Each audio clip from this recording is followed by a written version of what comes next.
Hello everyone and welcome back to the Horror Hut. Before you drift off, it would be a nice idea if you could leave a comment to let me know where you are listening from. Please don't forget to give the video a like and subscribe to the channel. Right, let's get comfy and relaxed, and let's begin. Story 1, The Visitor Beneath the Streetlight. I had never been late for work before. Not once in the 3 years I'd been at the print shop, and definitely not on a Monday. That morning, the sky was still the dull gray you get when the sun's just about to come up but hasn't quite made it, and the air smelled faintly of damp earth and burnt leaves. My phone buzzed 5 minutes past 7, the screen lighting up with a text from my boss. "Where are you?" Doors open at 7:30. I was already running behind, though I didn't know why. I'd woken up early enough, got dressed, packed my lunch. I even double-checked the bus schedule to make sure I wouldn't miss the usual 7:10 ride. But when I stepped outside, pulling my jacket tighter against the chill, the street was quieter than normal. No kids waiting for the school bus, no neighbors heading out with coffee cups in hand. The bus stop was empty except for one man standing apart from the curb, his shoulders hunched as if trying to disappear into the fog that hung low along the street. He wore a bulky coat, gray and nondescript, with a cap pulled down low over his eyes. I glanced at my watch. The bus should have been here by now, but the street remained still. I decided to walk the few blocks to the print shop. It would take 20 minutes, sure, but better than missing the morning shift. I passed by the corner store, its neon open sign flickering on and off. The owner, an older man with a face like weathered stone, stood behind the counter staring blankly at the door. I stopped and smiled, but he didn't respond. I shifted my bag on my shoulder and moved on. That's when I noticed the man from the bus stop. He was walking behind me now, keeping just the right distance. Not close enough to be obvious, but close enough that I could feel it, the way a shadow moves in the corner of your eye. I quickened my pace, my boots clicking sharply on the cracked sidewalk. The fog wrapped around the streetlights, dimming their glow, and suddenly the street didn't look like the familiar route I'd taken 1,000 times. I tried not to look back, but the feeling of being followed gnawed at me, making my neck itch, my stomach twist. When I finally glanced over my shoulder, the man was still there, his head down, hands shoved deep in the pockets of his coat. The cap obscured his face completely. I told myself he was just some guy walking the same way, but there was none of the usual morning bustle to blend into. It was just me and him. I turned left onto a narrower street, the one lined with those old brick warehouses that had long been abandoned. A perfect shortcut, really, and usually empty. Today, a few stray cats darted across the pavement, their eyes glowing like tiny embers in the dim light. The man didn't follow this time. I stopped, breathing hard, listening to the silence stretch around me. My heart pounded louder than the distant hum of traffic. I took out my phone. No signal. I tried again, but nothing except that spinning wheel taunting me with its emptiness. I swallowed hard and started walking the rest of the way, telling myself this was ridiculous. Maybe the man had gotten off somewhere else or was just heading to a job site nearby. But the pit in my stomach told me otherwise. When I reached the main street again, the print shop was still dark. The usual neon sign above the door was unlit, and the windows were blank. I checked my watch. 7:45. I should have been inside already. I tried calling my boss, but voicemail picked up immediately. The hairs on my arms prickled as I noticed a car parked across the street, a black sedan, too shiny for the neighborhood, engine idling softly. I hadn't heard it arrive. I looked closer. The driver was a man, middle-aged, wearing a dark suit, his hands resting on the steering wheel as he stared straight ahead. There was nothing overtly threatening about him, but the way he sat, motionless, made me uneasy.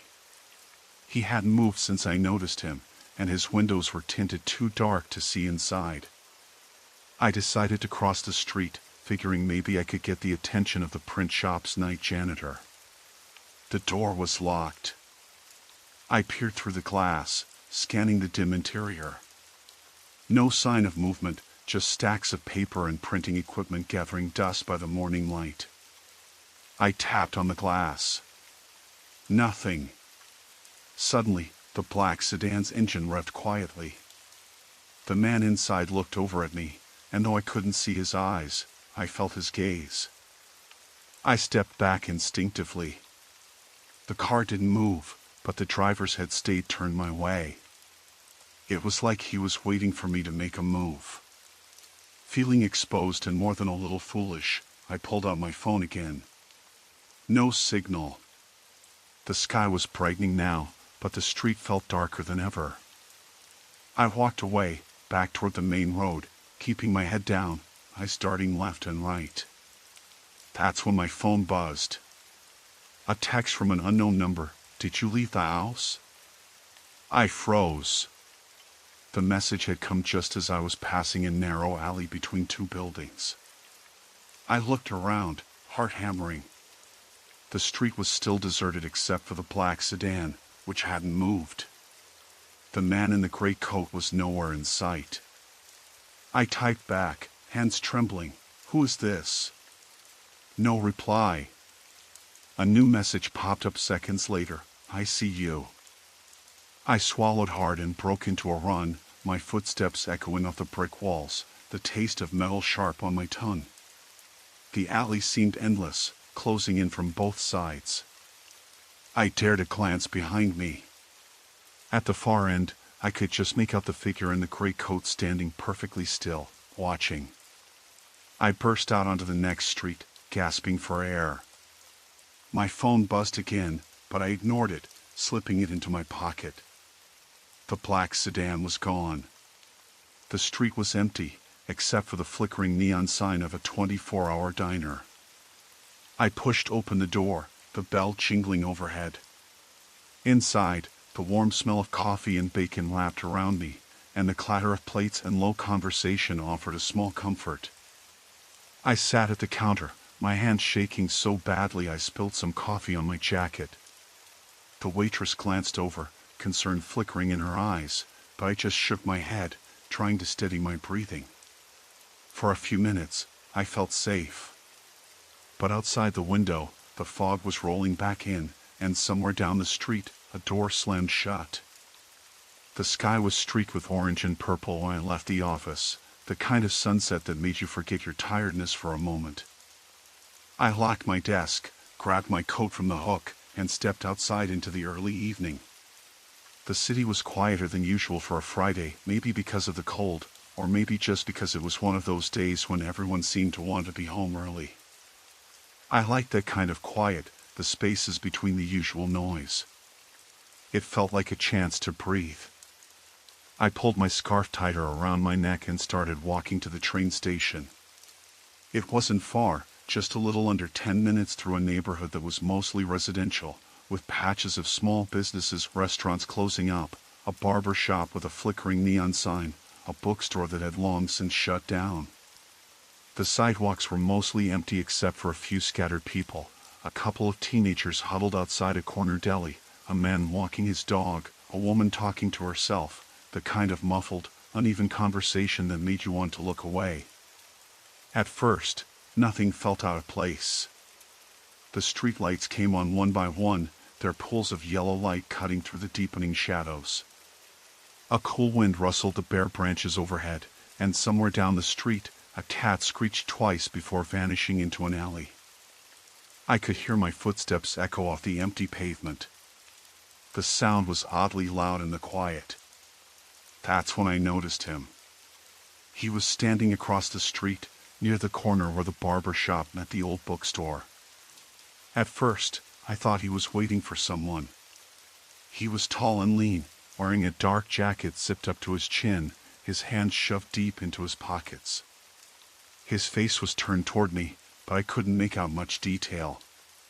The streetlight above him flickered, and for a split second, his features blurred. When the light steadied, I saw his eyes fixed on me. I stopped walking, heart skipping. Maybe it was nothing. Maybe he was just a stranger standing on the corner. But then he started moving slowly, deliberately, crossing the street in my direction. I glanced down the block behind me. The street was empty. No one else was around. I started walking again, faster this time, trying not to look back. My breath came out in cold puffs. The sound of my shoes against the pavement felt too loud now, almost like I was announcing my presence. I told myself to stay calm, to keep it together. Maybe he was just out for a walk too. Maybe he was heading home. Maybe he didn't even notice me. But the way his eyes stayed on me, unwavering, told a different story. I could feel his gaze burning in my back as I turned onto the next street. The shadows seemed thicker here, darker between the cracks in the pavement and the overhanging branches. The air was colder, sharper. My phone vibrated in my pocket. I fished it out with trembling fingers, hoping it was a message from a friend or a call to distract me.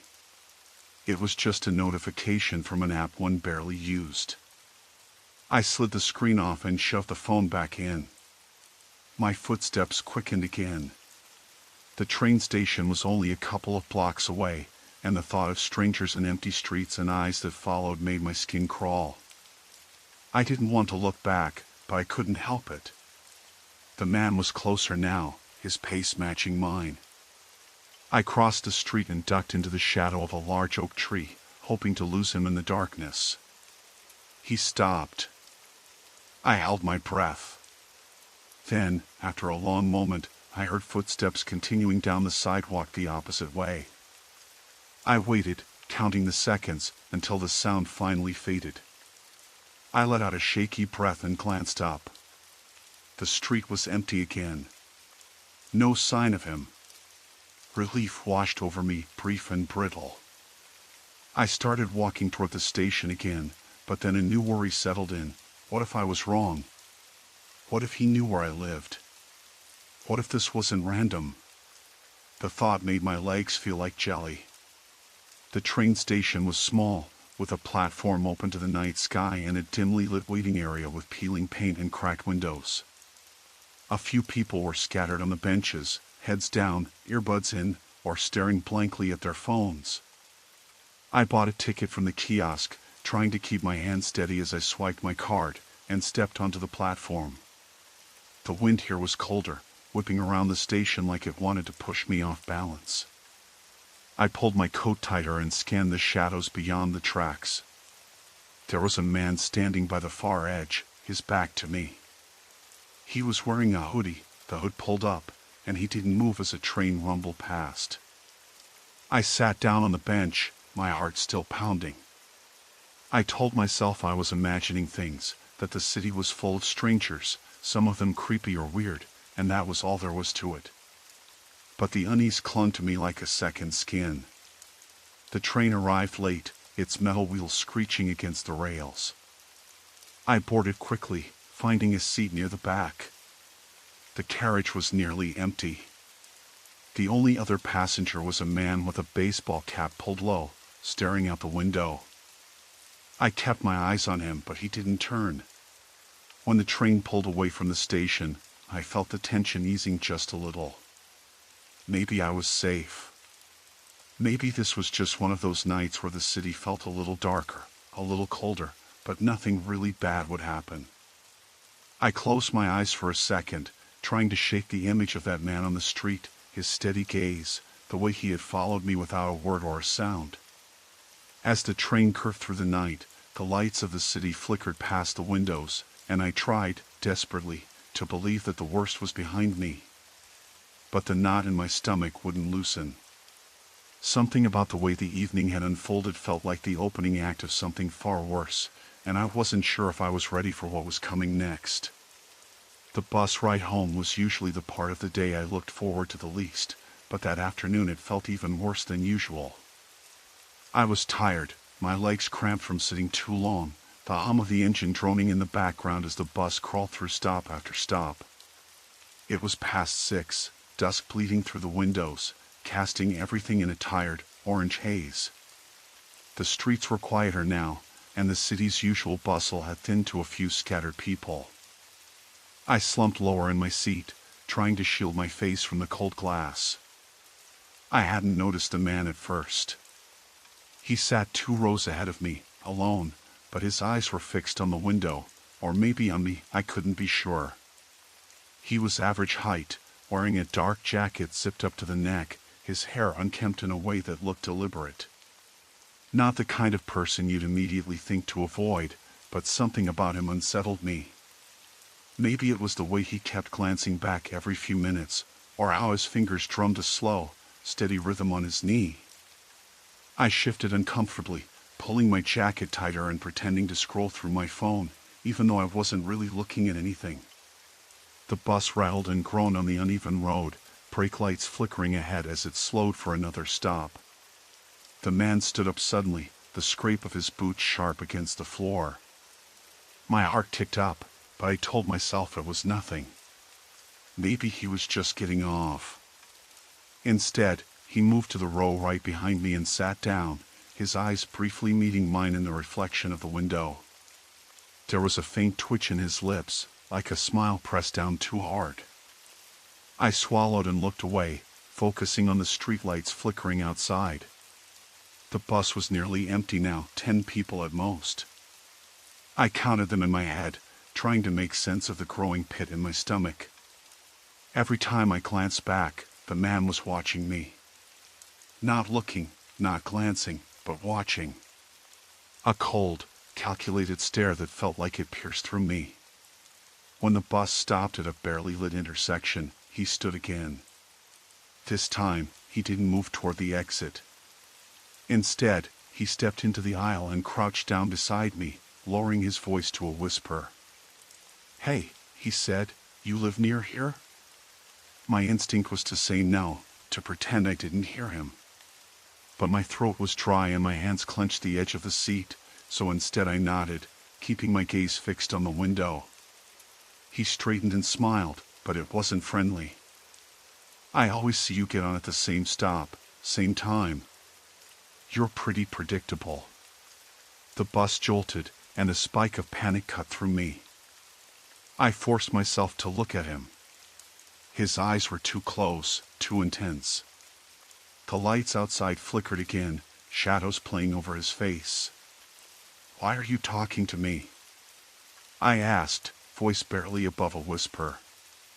He shrugged. "Just saying hi. You never talk to anyone. Thought maybe you were lonely." I swallowed hard and tried to slide away, but he shifted too, blocking the aisle. The space between us disappeared. The bus slowed for the next stop, but I didn't move.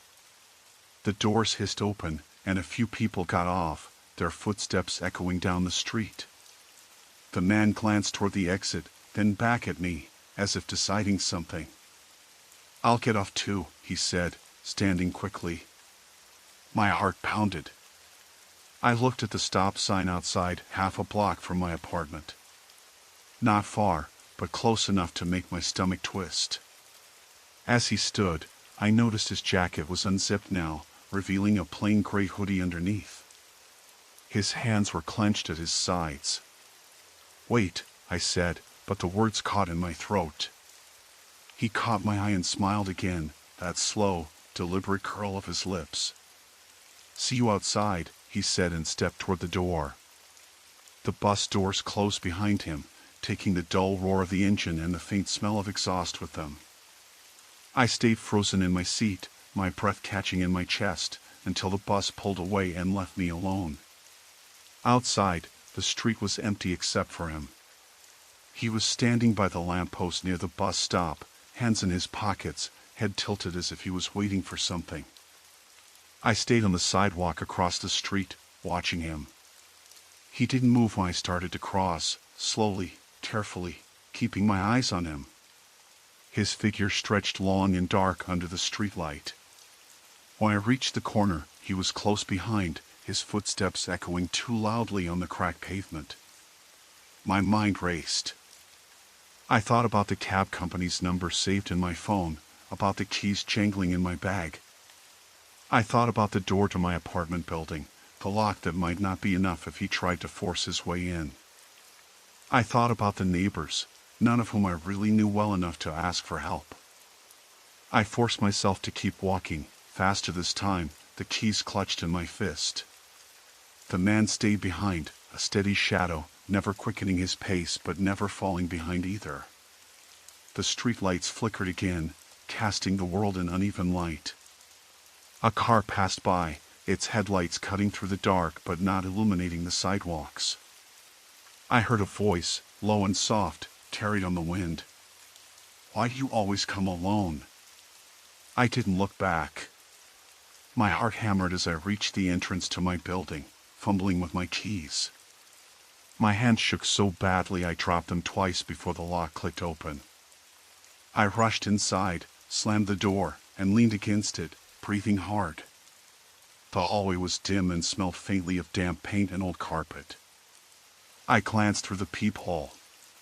The street outside was empty again. I didn't sleep well that night. Every creak in the building made me jump. When the sun came up, I thought the nightmare might be over. But on my way to work the next morning, I found a note slipped under my door. Just 3 words, written in shaky black ink. "I'm watching you." The evening had started like any other Thursday. I was closing up the diner where I worked, wiping down tables and stacking chairs, the usual routine after the last customers trickled out. The place smelled faintly of stale coffee and frying grease, the fluorescent lights buzzing overhead as they flickered on and off in a rhythm that always made me a little uneasy.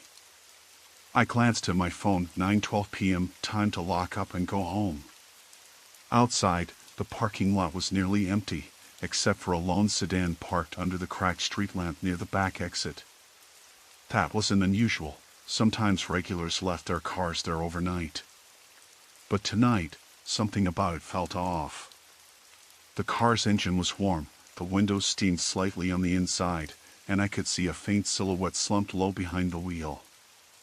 I shrugged, telling myself it was probably one of the guys from the garage next door, waiting on a tow truck or something. I locked the front doors, then made my way to the back exit, the metal door creaking as I pushed it open.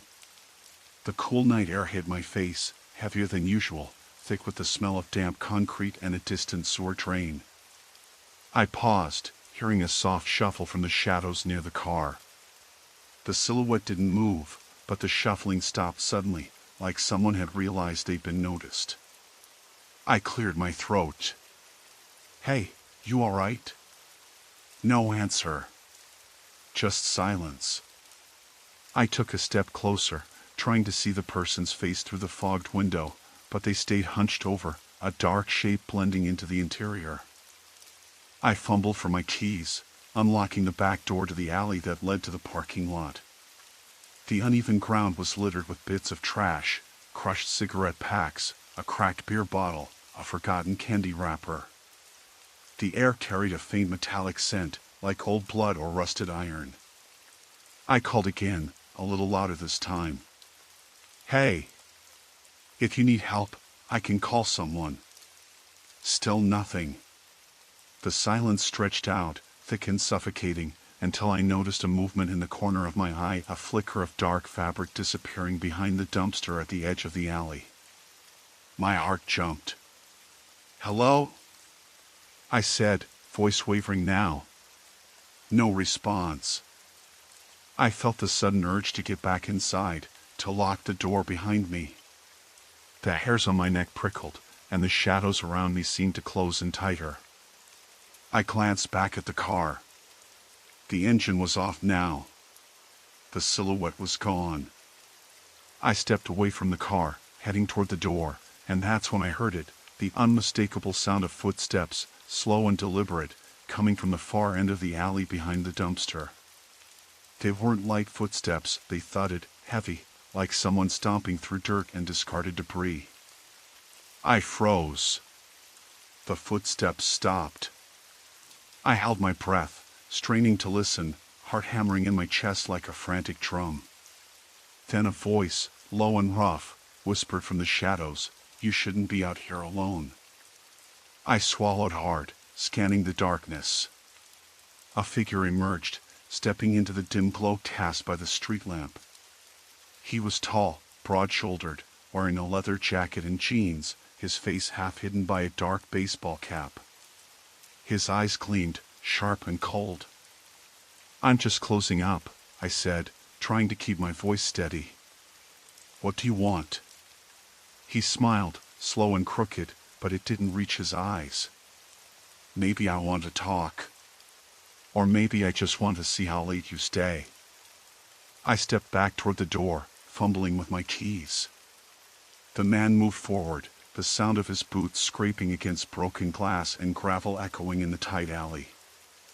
"Look," I said, forcing myself to stay calm, "I'm not looking for trouble. Just leave me be, all right?"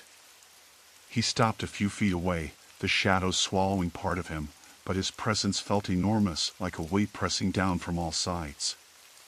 "Trouble finds you," he said, voice low, almost amused. "Especially when you think you're alone." I unlocked the door and pushed it open, slipping inside quickly.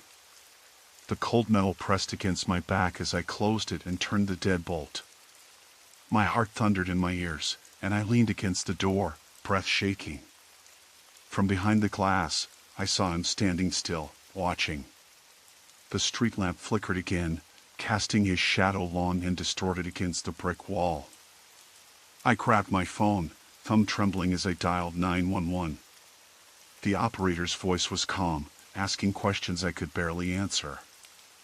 I told them about the man in the alley, the car, the footsteps, the way he said I shouldn't be alone out there. "Units are nearby," the operator assured me. "Stay inside and lock all doors." I kept my eyes on the dark window, waiting. Minutes passed like hours. Every creak and whisper of wind made me jump. Then, finally, flashing blue and red lights spilled into the alley as 2 squad cars pulled up. The man took one last look at the window, then melted into the darkness before they could reach him. The officers searched the area but found no sign of him. One of them suggested maybe he was just a drifter, or someone spooked by the police presence.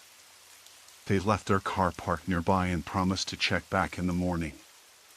I sat on the floor, hugging my knees, the silence inside the diner heavy and oppressive.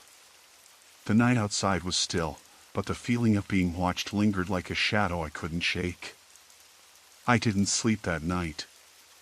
Every time I closed my eyes, I saw that man's cold smile, heard his voice whispering threats that felt far from empty.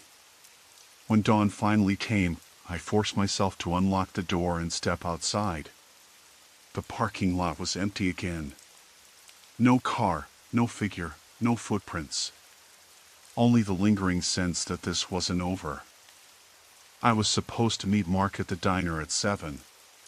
It was the last place I expected trouble, a greasy spoon on the edge of our small town where everyone knew your name and, usually, your business. The neon sign buzzed and flickered as I walked in, the smell of burnt coffee and fried eggs wrapping around me like an old, familiar coat. The place was nearly empty for a Friday night, save for the waitress wiping down the counter and a man slouched in the corner booth, staring at his phone with a kind of tense stillness. I sat at the counter and ordered a black coffee, watching the waitress pour it with mechanical indifference. I liked it here because it was predictable. Nothing out of place, no surprises. But as I sipped the bitter liquid, a quiet unease settled over me, like the kind you get when you realize something's wrong but you don't know what yet. Mark was late. 15 minutes late, then 20. I checked my phone, no messages. I tried calling, but it went straight to voicemail. His phone had been off. That in itself wasn't exactly unusual. Mark often left it off during his shifts at the station, but I knew he wasn't working tonight. Something about the way the diner's fluorescent lights buzzed overhead made me feel exposed, like I was a bug trapped under glass. I looked back at the man in the corner booth. He hadn't moved. Didn't even glance up. His dark jacket was pulled tight around his neck, and he wore a baseball cap low over his eyes. I tried not to stare, but there was something off about him. Not the usual late-night regular. His fingers drummed against the table, slow and methodical. I realized I was holding my breath. I told the waitress I'd pay but stayed put, scanning the room. The bell over the door jingled every few minutes, but no one new came in. The guy in the corner shifted his gaze briefly in my direction, just a flicker. I looked down at my cup, suddenly noticing how cold the coffee had gotten. That's when I felt it, the prickling at the back of my neck, like the hair was standing up, but no one was behind me. I finished my coffee and left, stepping back into the chill of the night. The street was quiet, the kind of silence that made every small noise seem amplified. My footsteps echoed off the cracked pavement as I started walking toward Mark's apartment 2 blocks away. The streetlights were patchy, some burnt out or flickering, casting long shadows across the ground. The night air smelled faintly of garbage and something metallic. I heard footsteps behind me almost immediately, slow, steady, matching my pace. I quickened my steps, heart starting to thump in a way that felt too loud. The footsteps did the same. I stopped, pretending to tie my shoe, glancing back. The street was empty. No one there. But the sound kept going, muted but unmistakable. I pulled out my phone, turned on the flashlight, and kept moving, looking over my shoulder every few seconds. A car passed by, headlights sweeping across the sidewalk, but when it was gone, the footsteps resumed.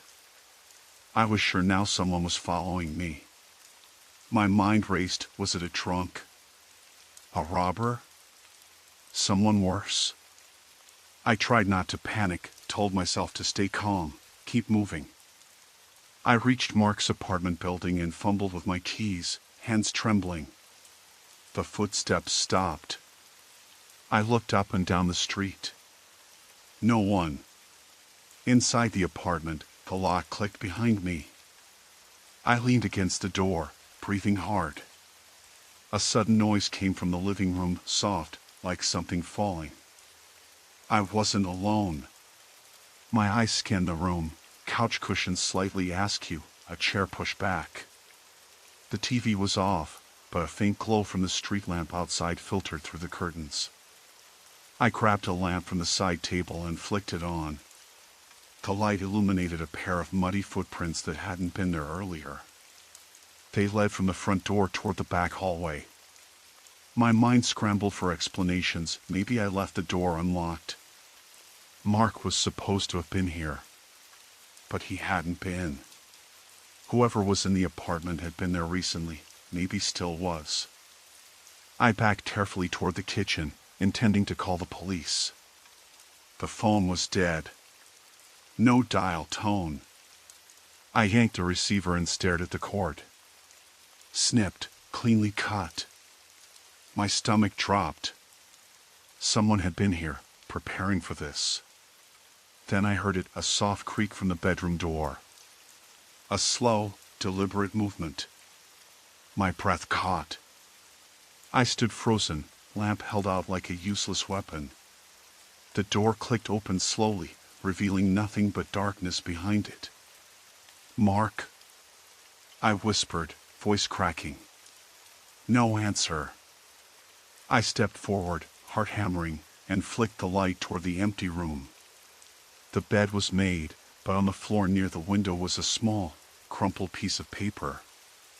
I picked it up with trembling fingers and unfolded it. It was a note, written in hurried, jagged handwriting. I'm watching.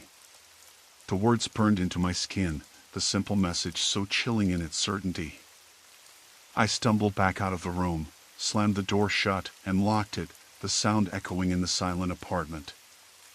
I called 911 on my cell outside the building, explaining everything in a voice I barely recognized as my own. The dispatcher assured me help was on the way. I sat on the stoop, wrapped my arms around myself, and watched the street. The shadows seemed to lean closer, and the night felt impossibly wide and empty at once. The figure in the corner booth, the footsteps behind me, the cut phone line, it was no accident. Someone had been inside my life, inside my home, and they were still out there. The sirens wailed in the distance, growing louder. I wanted to believe the nightmare was ending, but even as the police car pulled up, a small voice in the back of my mind whispered that this was only the beginning. Story 2, Silent Cries Beneath the Hollow Tree. I was halfway through my usual Friday night drive home when the first odd thing happened. The sky was already dark, thick with clouds that smothered the moonlight, and the road stretched out empty except for the dull glow of my headlights cutting through the haze of early mist. I had taken this route dozens of times before, a back road that wound through the outskirts of town, passing dense woods and a few scattered houses that always seemed shuttered and lifeless after dusk. It was supposed to be a shortcut, but tonight it felt longer, slower. I noticed the car behind me sometime after the third curve. At first, I didn't think much of it. The taillights were dim but steady, a single vehicle following what seemed to be the same path as me. I glanced in the rearview mirror once or twice, but the car kept the same distance, never closing in, never falling back. It was an old sedan, indistinct, the make and model something I couldn't place in the dim. My pace didn't change. I kept the speed steady, a little over the limit but not reckless. The road was slick from the earlier rain, and I didn't want to risk losing control. Still, there was a nagging feeling, something subtle and wrong about the way the car stayed behind me like a shadow. I took a deep breath and told myself I was overthinking it. Maybe the driver just wanted to get home quickly, or they were heading to the same neighborhood. I tried to focus on the familiar landmarks ahead, the rusted water tower on the right, the cluster of trees that marked the old quarry entrance, the faded yellow sign warning of deer crossing. Nothing seemed out of place. But then I noticed the headlights flicker. It wasn't like a mechanical flicker, like when a bulb is about to die. No, this was deliberate on, off, on again, like a signal. It happened twice in quick succession. Instinctively, I glanced to the side, looking for any other cars or people on the road, but the only signs of life were the shadows of trees swaying in the breeze. My heart began to beat faster, but I tried to stay calm. Maybe the driver was trying to signal something, a warning about the road ahead, a problem with my car, or maybe they just had a weird habit of flashing their lights. I considered pulling over to check the back tire or the engine, but the next stretch of road was narrow and lined on both sides by thick woods with no shoulder to speak of. I decided to keep going, hoping the driver would pass me soon. But the car stayed exactly behind me, never attempting to overtake. The headlights flickering stopped, but the steady red glow in the mirror was enough to remind me I wasn't alone. A few miles later, the road curved sharply around a bend, and I slowed down to take it safely. That's when I saw it, a man standing on the edge of the road, just past the curve. He was dressed in dark clothes, a hood pulled low over his face, and he stood too still, too perfectly still to be someone waiting for a ride or walking home. The streetlight nearby flickered weakly, casting a pale, wavering circle around him. I barely had time to register him before the car behind me brake lights flared, and I instinctively pressed the accelerator, not wanting to stop. The man didn't move as I sped past him, but the feeling of being watched grew heavier, sinking into my skin. I checked the rearview mirror again. The sedan was gone. The relief was immediate but short-lived. I glanced at the side mirror and saw the same man now standing on the shoulder behind me, closer to the road this time. I slammed on the brakes. My heart slammed in my chest, the tires screeching on the wet asphalt. For a moment, he froze, as if surprised by my sudden stop. Then he raised his arm in a slow, deliberate wave. "Do you need help?" I called out, trying to keep my voice steady, though every instinct screamed at me to lock the doors and drive away. He didn't respond. Instead, his head shifted slightly, revealing pale skin and dark eyes that caught the dim light. He smiled, but there was no warmth in it. It was a slow, thin smile, more a smirk than anything else. I swallowed hard and leaned on the horn, hoping the noise would either startle him or attract attention from whoever might be nearby. The man took a step back, then turned and melted into the shadows of the trees. I sat in the car, gripping the steering wheel, breathing hard. The engine ticked in the silence as it cooled down. After a moment, I fumbled with the door lock and double-checked it. Every lock was secure. I started the engine again and glanced in the mirrors. Nothing. No car, no man. I told myself to get home. To not make a scene. The road back was only a few miles, and the neighborhood was well lit and populated. I should have felt safe. But as I drove on, the headlights appeared again behind me, same dim glow, same steady distance. The man wasn't visible anymore, but the car was back. I tried to focus on the radio, flipping stations, hoping for distraction. Static, then a crackling voice reading the local news, nothing about missing persons or accidents. Just the usual weather warnings and traffic updates. Still, the feeling of eyes on me didn't fade. When I finally turned onto my street, a quiet cul-de-sac lined with modest houses and porch lights, the car remained behind me until I pulled into my driveway. I waited a moment, engine idling, then stepped out, keys clenched in my hand. The night air was cold and sharp, carrying the distant sounds of dogs barking and a lawn sprinkler cycling through its rounds. I looked down the street. No sign of the sedan. I hurried inside, locked the door behind me, and checked every window, every deadbolt. My hands trembled, the adrenaline ebbing slowly. I told myself it was probably just some guy lost in the neighborhood, maybe a loner or drifter, harmless enough. But I couldn't shake the vague dread that had settled over me, a slow knowing that something was wrong. And then I noticed a faint scrape on my driver's door handle. A thin, dark mark I hadn't seen before I left. I stood there, staring at it, heart sinking. That night, I didn't sleep. The house felt too quiet, too still, as if it was holding its breath. Outside, the wind whispered through the trees, and somewhere, a car's engine idled in the distance. I had never trusted the night shift. The way the world felt quieter, stretched thinner, like a sheet pulled tight over some hidden emptiness.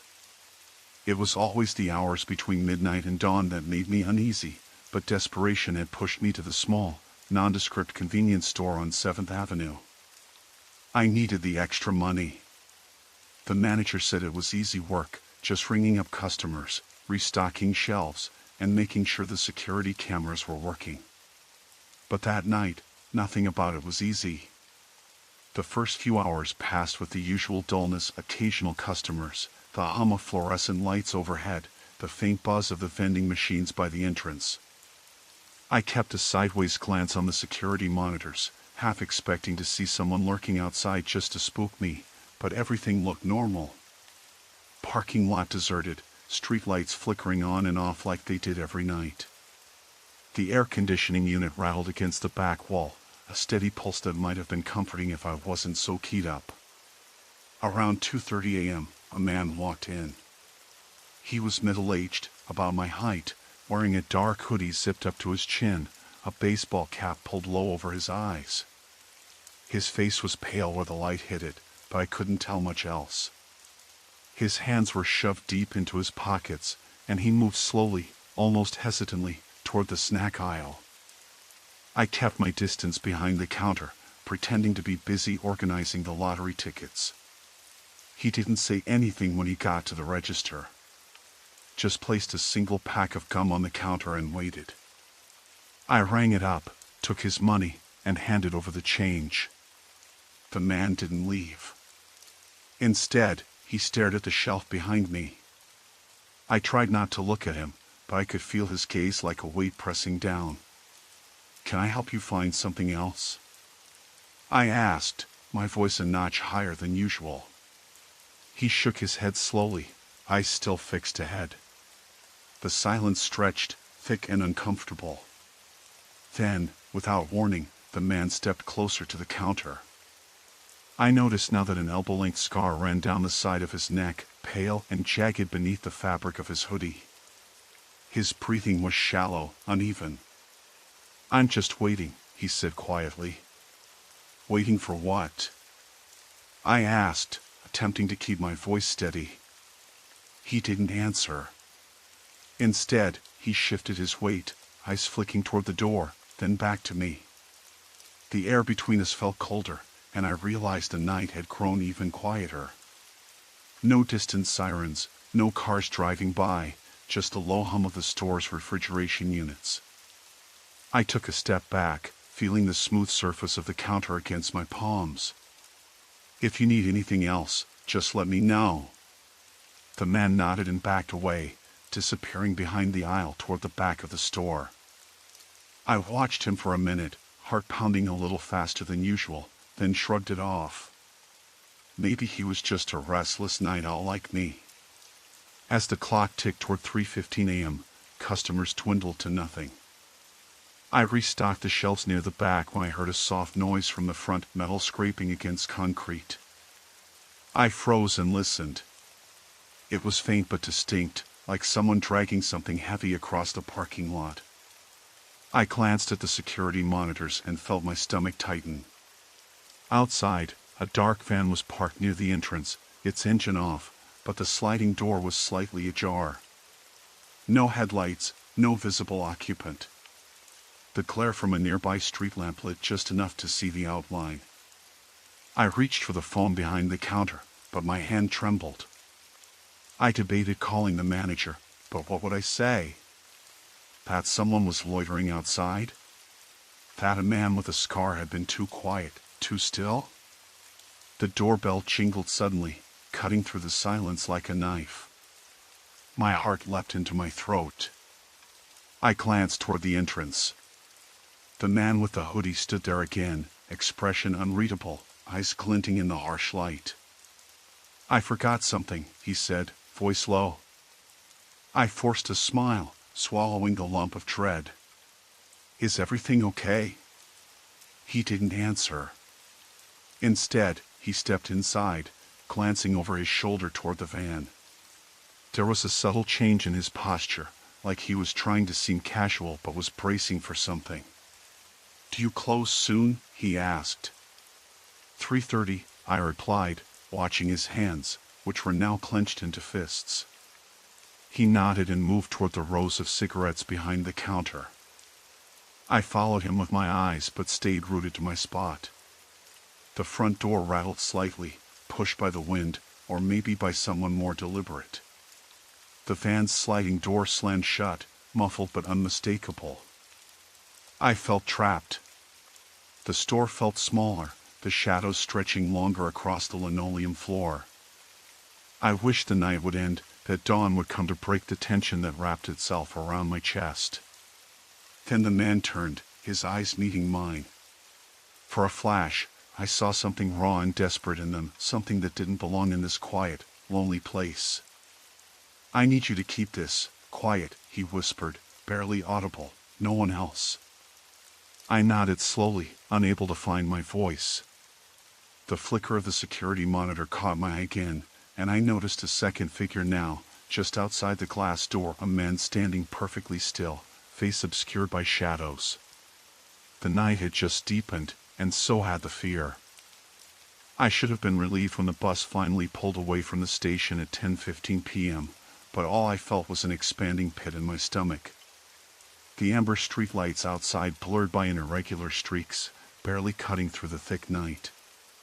The bus was nearly empty, 3 other passengers besides me, and the quiet hum of the engine was almost hypnotic. I had taken this route home dozens of times before, and yet, that night, every ordinary detail seemed to twist into something ominous. The first hint that something was off came shortly after the bus left the station.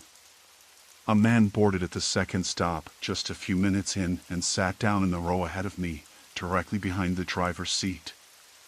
He was wearing a dark jacket, The collar pulled up to cover most of his neck, and a baseball cap shadowed his face. I noticed him because he didn't check his ticket or say a word to the driver. Instead, he just sat there, staring straight ahead, hands clenched together on his lap. At first, I thought maybe he was tired or just keeping to himself. But then I caught his gaze in the bus's large rearview mirror. His eyes were sharp and unblinking, fixated on me. When I quickly looked away, pretending to scroll through my phone, a chill ran down my spine. I tried to convince myself it was nothing. Maybe he had a habit of staring into space, and turned back to the window, watching the dark shapes of trees and empty fields fly past.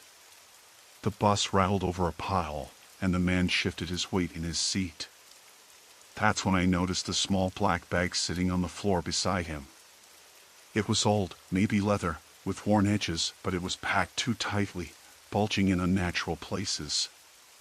A hint of something metallic caught the dim light as he adjusted the bag, and my chest tightened.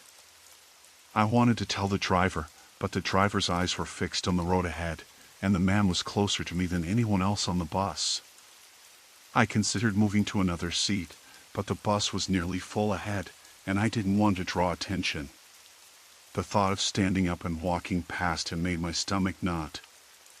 I tried to remember the route map stuck on the window, counting stops in my head. Just a few more minutes, I told myself, and I'd be home. The man didn't make a noise, but then I noticed his fingers tapping lightly against the side of the bag. It was a nervous rhythm, slow and steady, like a pulse I could hear in the silence. I wondered what was inside: tools, weapons, something worse. I shook my head, scolding myself for letting my imagination run wild. At the next stop, an older woman got on, clutching a plastic grocery bag. The man didn't move or acknowledge her. She sat down 2 rows ahead of me, not far from the driver, and began quietly muttering to herself. I caught snatches of her words, something about the cold weather, the trouble with buses nowadays. Her voice was low but agitated, and I could tell she was unsettled. That's when the man reached into his bag and pulled out a folded newspaper. He unfolded it slowly, carefully, then spread it wide across his lap, covering the bag completely. I thought maybe he was trying to hide what he carried, but it only made me more anxious. He didn't seem like someone who wanted attention. The bus crept forward into an area where streetlights were few and far between. Dark trees closed in on either side, and I could barely make out the outlines of empty houses through the windows. My phone buzzed silently in my pocket, but I didn't dare check it. Every time I glanced back at the man, he was watching me, eyes like ice. A sudden jolt made the bus sway, and the man's bag shifted slightly, the metal gleaming faintly again. I swallowed hard, wishing I could disappear, wishing I had taken a taxi instead. I started to calculate how far the bus still had to go. The last stop wasn't far, maybe 10 minutes, but that time seemed endless. The driver announced the next stop with his usual monotone voice, and the man's head snapped up, his gaze harder now. He stood abruptly, newspaper dropping to the floor unnoticed. My heart pounded so loudly I was sure he could hear it. He moved toward the back exit door, the bag tucked under his arm. At that moment, the bus hit a bump, and the bag slipped. A long, thin object poked out, a crowbar. I wanted to scream, to jump up and yell at the driver, anything. But the man's eyes caught mine, and in them, I saw a flicker of warning, a cold silent promise of trouble. The back door hissed open, and he was gone. The bus lurched back into motion, and the driver muttered something under his breath about late-night troublemakers. I sat frozen, trembling, the taste of fear sharp on my tongue. When the bus finally pulled up to my stop, I was the first to get off. The street was empty, the houses dark and silent. I glanced over my shoulder, heart in my throat, but there was no sign of him. Just the weak glow of a street lamp flickering in the breeze. I ran the last block home, unlocked the door with shaking hands, and locked it behind me. The house was quiet except for the soft hum of the heater. I checked the locks twice, every window, every bolt. Nothing was out of place. But I couldn't shake the feeling that he was still out there, waiting, watching, and that the bus wasn't the only place where he could find me. I hadn't planned on going back to the park that evening. The sun was dipping earlier now that it was October, and the chill was already settling into the air. But I needed some fresh air after sitting in my cramped apartment all day, staring at one screen or another. The mess from earlier in the week was still cluttering my mind, a broken promise, a missed call, and the vague uneasiness that had been growing for days.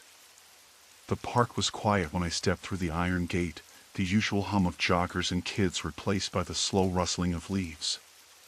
A few benches sat empty, and the lampposts flickered on one by one, casting yellow pools of light over the gravel paths. I took the shortest route, just enough to stretch my legs before the dark swallowed the streets. As I walked, I noticed something strange, a man sitting alone on a bench near the far edge of the playground.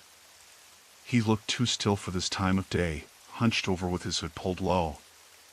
I didn't think much of it. People sometimes sat there, waiting for someone or just watching.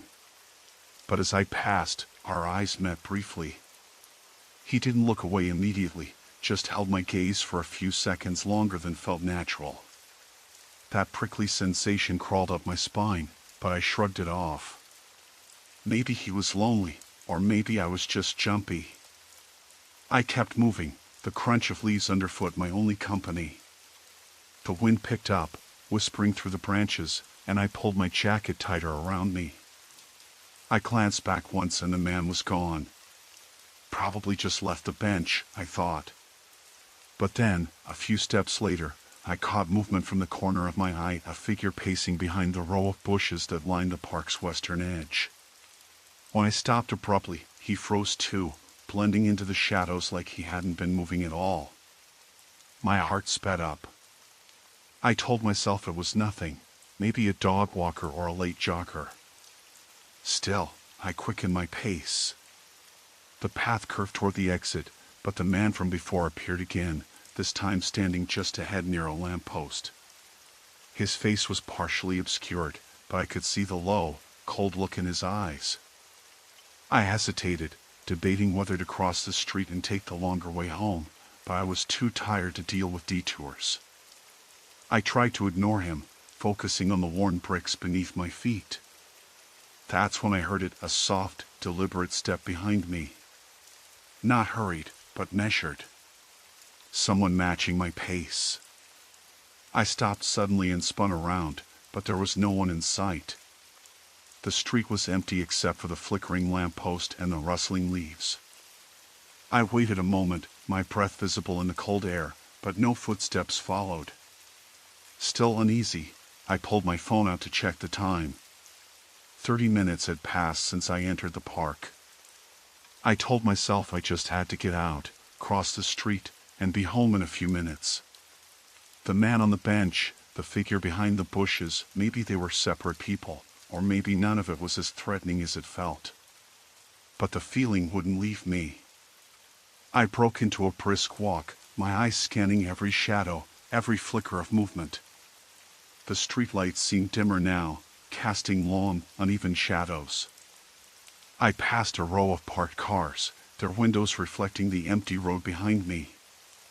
Then, just as I reached the intersection, I heard soft footsteps again, this time faster and closer. I glanced over my shoulder. A figure was there, partially hidden behind a tree. He leaned forward slightly, watching me. The streetlight caught his face for a split second. It was the man from the park. His expression was unreadable, but the intensity in his eyes was unmistakable. I swallowed hard and crossed the street quickly, only to hear footsteps matching mine on the other side. I dashed toward the corner store, the only place still open, hoping to lose whoever was tailing me in the soft glow of the fluorescent sign. Inside, the fluorescent lights buzzed softly, the aisles cramped and smell of cold coffee and stale chips thick in the air. The cashier, a tired-looking woman with dark circles under her eyes, glanced up without much interest. I grabbed a bottle of water, my fingers trembling, and watched the entrance nervously. Minutes passed. The door jingled as customers came and went, but I didn't see the man follow. I took a deep breath, trying to steady my racing heart. "I'm sorry to bother you," I said to the cashier, voice low. "Has anyone strange been hanging around outside?" She gave me a skeptical look. "It's a bad neighborhood." "Strange, just what we get." I nodded, not wanting to explain more. I paid quickly and slipped out the side door, which led to a narrower alley I hoped would be less visible. I moved fast, my steps echoing off the brick walls, scanning the shadows for any sign of him. The alley opened onto a side street, dim and nearly deserted. I risked a glance over my shoulder. No one. Relief flooded through me, but it was short-lived. As I turned the corner, the man stepped out from behind a parked van. His face was calm, too calm, and he said, "You shouldn't have left the park that way." My chest tightened. "What do you want?" He smiled, slow and unsettling. "Just to talk." I shook my head and started to back away, but he took a step forward. "Look, I'm not interested," I said, trying to sound firm. He raised his hands, almost apologetic. All right. Didn't mean to scare you." Despite his words, the look in his eyes was cold and calculating. I didn't believe him. I turned and ran, heart pounding like a drum, ears straining for any sound behind me. The streets twisted and turned, but I kept moving, desperate to put distance between us. After several blocks, I slowed, glancing back. No sign of him. My legs ached, and my breath came in sharp bursts. I pulled out my phone and dialed a friend's number. "Hey, it's me," I said when they answered, voice shaking. "Can you come get me? I don't want to walk home." They promised to be there in 10 minutes. I found a well-lit cafe that was still open, sat near the window, and tried to calm myself. The man was out there somewhere, watching. The city had never felt so cold or empty. When my friend finally arrived, I slid into the passenger seat without a word, locking the door behind me. As we drove away, I kept my eyes on the rearview mirror, half expecting to see him standing on the curb, waiting. But there was nothing. Not this time. I didn't expect much when I left the coffee shop that afternoon. The sky was overcast and the drizzle made the pavement glisten, the way it always did in early October. The streets had the faint smell of wet leaves and cold asphalt, the kind of smell that sticks to your shoes if you walk long enough without shelter. I had my headphones in, the sound muffled but still clear enough to listen to the podcast I'd been following for weeks. It was about true crime, gruesome but oddly comforting in a distant way, like hearing about someone else's worst nightmare made my own seem manageable. I was halfway home, taking a shortcut through the park because it was supposed to cut 5 minutes off my walk, though in hindsight, it probably added 20. The park was nearly empty, just a few scattered joggers and the occasional dog walker. I saw a man up ahead, wearing a dark jacket and a baseball cap pulled low. He wasn't doing anything unusual, just walking the same trail, looking down at his phone. I thought nothing of it, except that he seemed to keep glancing over his shoulder, which felt a little off, but maybe he was just paranoid about something. As I passed a cluster of trees, the wind picked up, carrying with it the faint scent of gasoline. It caught me off guard. I looked around, but there was no car nearby, only the usual park benches and a bike rack. That smell didn't belong here. I tried to shake it off and focused on the path ahead. My phone buzzed in my pocket. A text from an unknown number. "You're being watched." My heart thumped. I stopped and looked around. The man with the cap was still ahead, now standing still, staring in my direction. I felt a sting behind my eyes but forced myself not to panic. Maybe it was a prank, someone messing with me because I'd talked to a stranger on the bus last week and had given my number out without thinking. I kept walking, faster now. The man resumed moving too, but he was no longer on the path. He cut through the grass, aiming straight for me. I debated whether to cross the street or keep going. I chose to keep going, thinking if I didn't react, maybe he'd lose interest. That was probably naive. My phone buzzed again. Another text, "Stop ignoring me." I glanced down. No signal, missed calls, no idea who this was. A sense of dread clawed up from my stomach to my throat. I considered calling the police but stopped myself. Would they believe me? I didn't even know if the texts were real threats or just some twisted joke. The man was closer now, and I could see his face under the brim of the cap. He looked younger than I expected, late 20s maybe, with dark eyes that seemed too steady, too focused. His pace matched mine. I turned left onto a narrower, less lit trail, hoping to lose him in the tangle of bushes and trees. I heard footsteps behind me quicken. The damp earth muffled my own steps, but not his. His presence was a shadow I couldn't shake. Suddenly, I tripped over a tree root and fell hard onto my knees. Pain shot through my palms, but the worst was the pounding in my chest. I scrambled up, heart hammering, and everything seemed to freeze for a second. Then I heard him breathing heavily behind me. I didn't want to look back. I wanted to run, but my legs felt like stone. The man's voice came then, low and calm. "Hey, I just want to talk." I stopped. His tone was strange, almost disarming, but the fear didn't fade. "Why are you following me?" I asked, voice shaking. "No reason," he said, taking another step forward. "Just wanted to see if you'd say something." My mind raced for an escape plan. The park ended soon, and then there was the street where people might still be around. I edged backward, trying to keep my distance. "Look, I don't want any trouble," I said, trying to sound firmer than I felt. He smiled then, a tight, uncomfortable grin that didn't reach his eyes. "Trouble's just a matter of perspective." I took a deep breath and darted toward the park entrance, where the streetlights flickered weakly. He followed at the same pace, no hesitation. My phone slipped from my pocket as I ran, and when I stopped to grab it, he was right behind me. "Let me help you," he said, crouching to pick up my phone. His fingers brushed mine for a second, and that's when I saw the knife tucked into his jacket, a slim blade just barely visible. I yanked my hand away, barely holding back a scream. He stood, knife still in hand, and said, "Relax. I'm not going to hurt you. Not tonight." But the words felt hollow, like a promise made by someone who didn't intend to keep it. Just then, a car drove past, its headlights cutting through the dusk. The man looked toward the road and then back at me.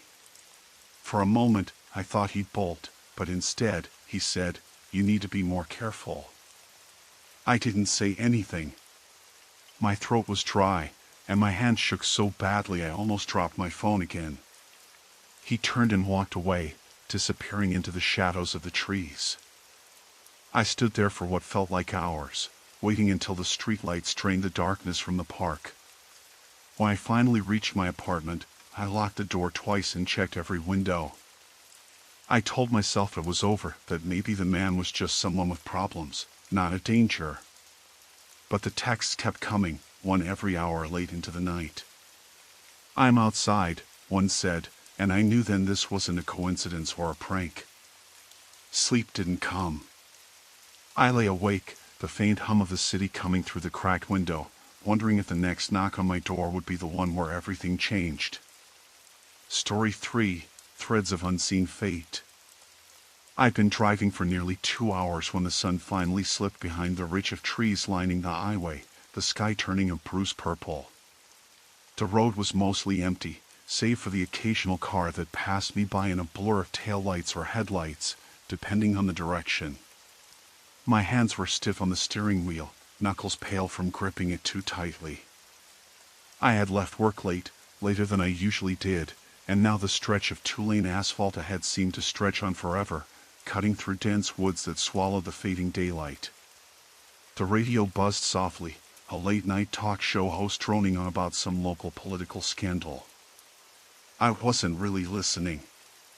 My mind was elsewhere, replaying the day's events, the endless emails, the snide comments from my boss, the feeling that I was drowning in a job I didn't want. I was tired, and my apartment was still another 30 miles away, a cramped second-floor unit on the edge of town. I just wanted to get home. The road curved sharply, and I slowed down around the bend. That's when I noticed the first car behind me. It was an older sedan, dark green, with faded paint and a dent on the passenger side door. It had been trailing me for what felt like a long time. At first, I thought maybe it was just another driver taking the same route home. But as the minutes passed, the car stayed uncomfortably close, matching my every move. I glanced in the rearview mirror. The driver was a man, middle-aged, scruffy beard, wearing a dark jacket. His face was mostly obscured by shadows, but his eyes caught the last bits of light, reflecting in a way that made me feel uneasy. He kept staring right at me. My heart rate quickened. I considered pulling over to let him pass, but the shoulder was narrow and lined with thick brush. I didn't want to risk stopping here.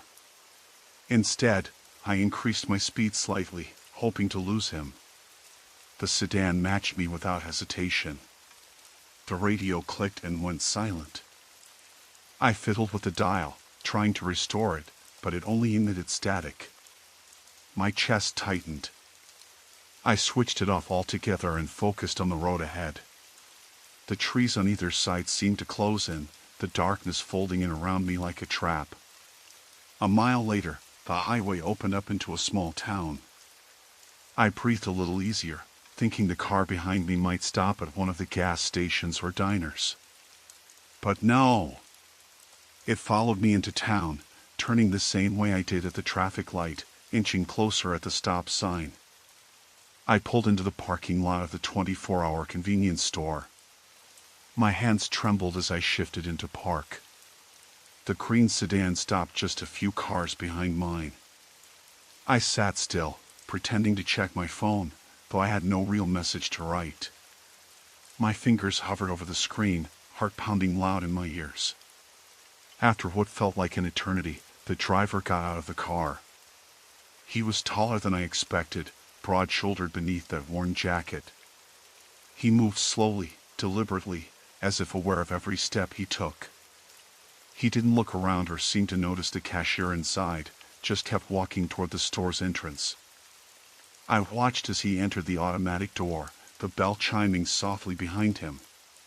My mind scrambled for reasons why he'd follow me here, why he was inside the store now. I was frozen, unsure whether to stay in my car or bolt.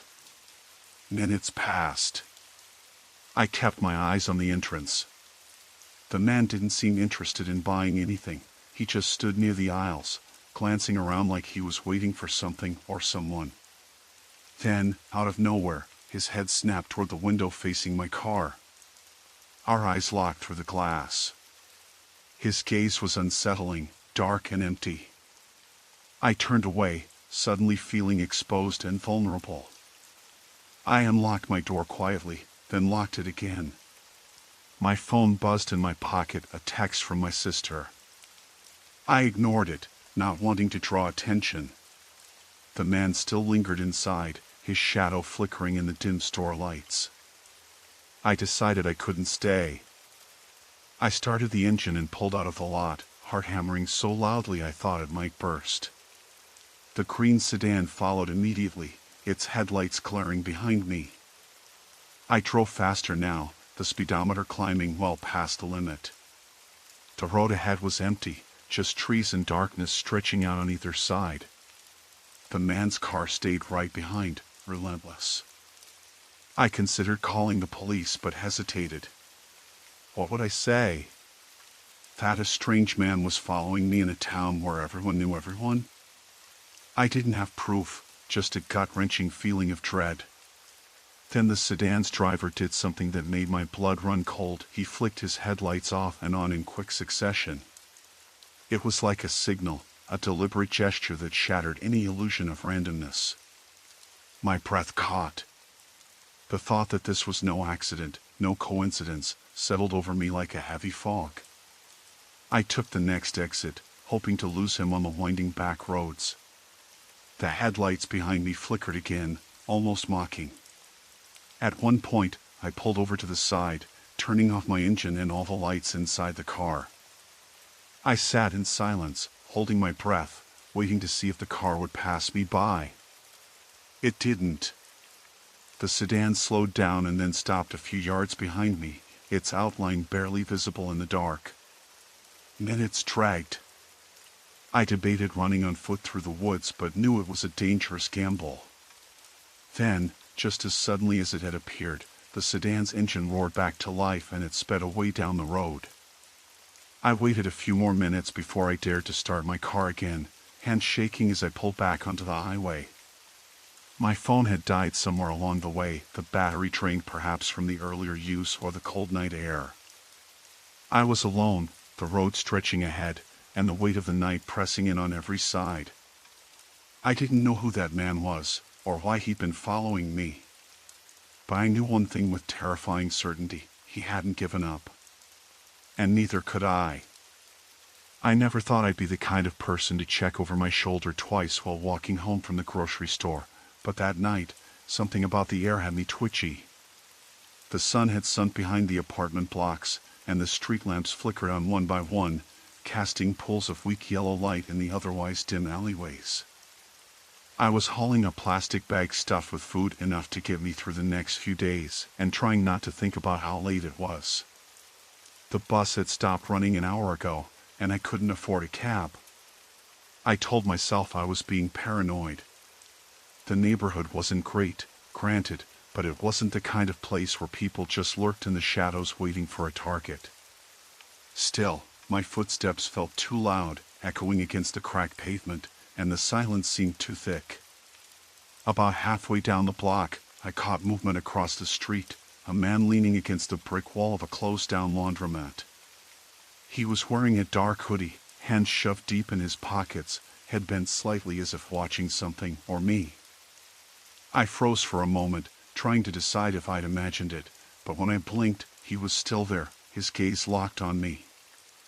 I shifted my grip on the bag, the plastic creaking loudly, and picked up my pace. The man didn't move. The streetlight above him sputtered, plunging him into shadow for a moment before flickering back on. I was halfway across the road, and as I crossed, our eyes met briefly. His were dull, unreadable, but there was a coldness in them that wasn't accidental. I told myself again it was nothing. Maybe he was just waiting for a friend or a ride. Or maybe he was homeless. I could barely afford to cover my own rent. The idea that someone was plotting something sinister was a luxury of the movies, not my real life. But then I heard footsteps behind me. Slow, deliberate. I didn't dare look back, but my heart was pounding so hard I was sure the man could hear it. The footsteps matched my pace, never quickening, never falling behind. The street narrowed here, the chain-link fences on either side leaning in like the jaws of some silent trap. I felt my throat go dry. I fumbled with my phone in my pocket, fingers trembling, trying to unlock it, but the screen stayed dark. Battery dead. Of course. The footsteps grew louder. I risked a glance over my shoulder. The man in the hoodie was close now, maybe 20 feet behind, his face obscured by the hood, but there was no mistaking the steady rhythm of his steps. I swallowed hard and forced myself to walk faster, but every step felt heavier, as if some invisible weight was pressing down on my chest. The street curved ahead, opening up to the main road where a few late-night diners still had customers. I told myself I just needed to reach the streetlight there, to be around other people. but the man matched my speed. Then I heard a voice, low and gravelly. "Hey!" I spun around, heart in my throat, but he was still a few feet back. "Hey," he said again, slower this time. "Can I help you?" I managed, trying to sound casual despite the panic rising in my chest. He took another step forward, hands still in his pockets. "You live around here?" I hesitated, then nodded. "Yeah. Just a few blocks away. Late night for groceries." "Yeah," I said, forcing a laugh. "Had to pick up a few things." He was quiet for a moment, then said, "You're walking all the way home?" I nodded again, trying to keep my voice steady. "You want me to walk with you?" His tone was casual, almost friendly, but there was an edge to it I couldn't place. "No, thanks. I'm fine." He shrugged. "Suit yourself." He turned and started to walk in the same direction, a few paces behind me. I quickened my step, heart thudding so hard I was sure he could hear it. The streetlights flickered overhead, and the shadows around us deepened, swallowing the space between the street and the rundown buildings. I kept glancing back, the man's silhouette barely visible but always there, just behind me. Then I saw movement up ahead, a group of people leaning outside the diner, laughing, talking. The relief hit me like a wave. I was almost there. Suddenly, the man's voice cut through the night again, sharper this time. "You don't have to be scared." I stopped, frozen. The others were too far to notice. "What do you want?" I whispered. He came closer, head tipped in a mockery of sympathy. "To talk." I shook my head and turned, moving faster. "Come on," he said. "We don't have to do this now." My fingers clenched into fists as I rounded the corner. The lights of the diner spilled onto the sidewalk in front of me, warm and inviting. I didn't look back again before slipping inside. The chatter inside was loud, the clinking of glasses and the hum of conversation a stark contrast to the oppressive silence outside. I slid into a booth, heart pounding, eyes darting to the door. The man didn't follow. At least, not yet.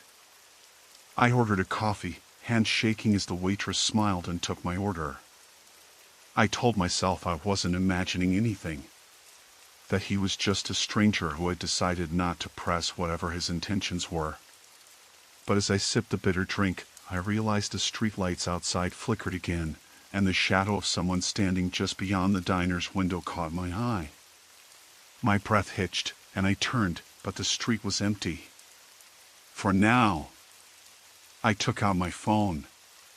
Battery was still dead. No way to call for help. No way to prove what I'd just escaped. The warmth inside was comforting but fake, like a thin mask over the cold dread settled in my chest. The man was out there, somewhere, waiting. Watching. And I was stuck, wondering if I'd ever make it home safely. I had never thought much about the train station near my apartment. It was one of those utilitarian places, with cracked concrete benches and flickering fluorescent lights that buzzed softly overhead, the smell of damp metal and old paper filling the air. I usually caught the bus, but that night I missed the last one by a few minutes and had no choice but to wait for the 11:45 train. It was late enough that the crowd was thinning, but early enough that a few other stragglers remained scattered on the platform. The chill in the air bit through my jacket as I hugged my arms close, glancing at my phone to pass time. My thumb hovered over a message I was trying not to send. My fingers shook slightly, though I told myself it was just a cold. The platform was emptying faster now. I noticed a man sitting several benches down, his black coat pulled tight around his neck, head bowed over a phone. I couldn't see his face clearly, but when he suddenly looked up and caught my glance, he didn't look away. Just held my stare with slow, deliberate intent. I shifted position, hoping to break whatever this was.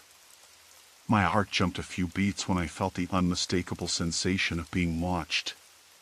There was nothing more than the faint clatter of distant trains and the occasional murmur of a commuter, but the station suddenly felt suffocatingly quiet. I looked back toward the man, but his seat was empty now. I hadn't heard him get up. The hair on the back of my neck prickled, and I started moving toward the small station kiosk where a young woman was stocking shelves. Her blonde hair was pulled back carelessly, and she glanced up as I approached, eyes curious but tired. "Hey," I said, forcing my voice to sound casual. "Did you see someone sitting over there? A guy in a black coat?" She shook her head. "No, not since a bit ago. It's slow now." Her eyes flicked to the dark entrance tunnel leading to the parking lot. "Kind of creepy out there, to be honest." I nodded, suddenly regretting that I'd left the bus stop. The thought of walking through the empty parking lot made my skin crawl, but I figured I'd wait for the train and then be on my way. The train arrived 15 minutes late, its brakes screeching as it pulled in. I stepped onto the car, finding a seat near the back where the overhead light was dimmer. The car smelled faintly of sweat and old leather seats, the windows smeared with fingerprints and condensation. I tried to focus on the pages of my book, but my mind kept drifting back to the platform. The man. The way he had stared.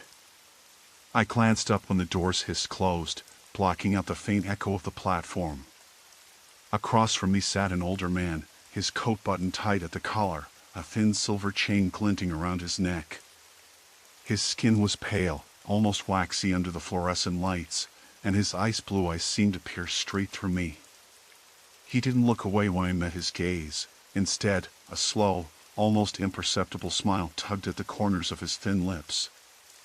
I swallowed hard and looked back down. The train lurched forward, a steady hum filling the air. I tried to calm my breathing, but my chest felt tight. After a few stops, the car emptied more.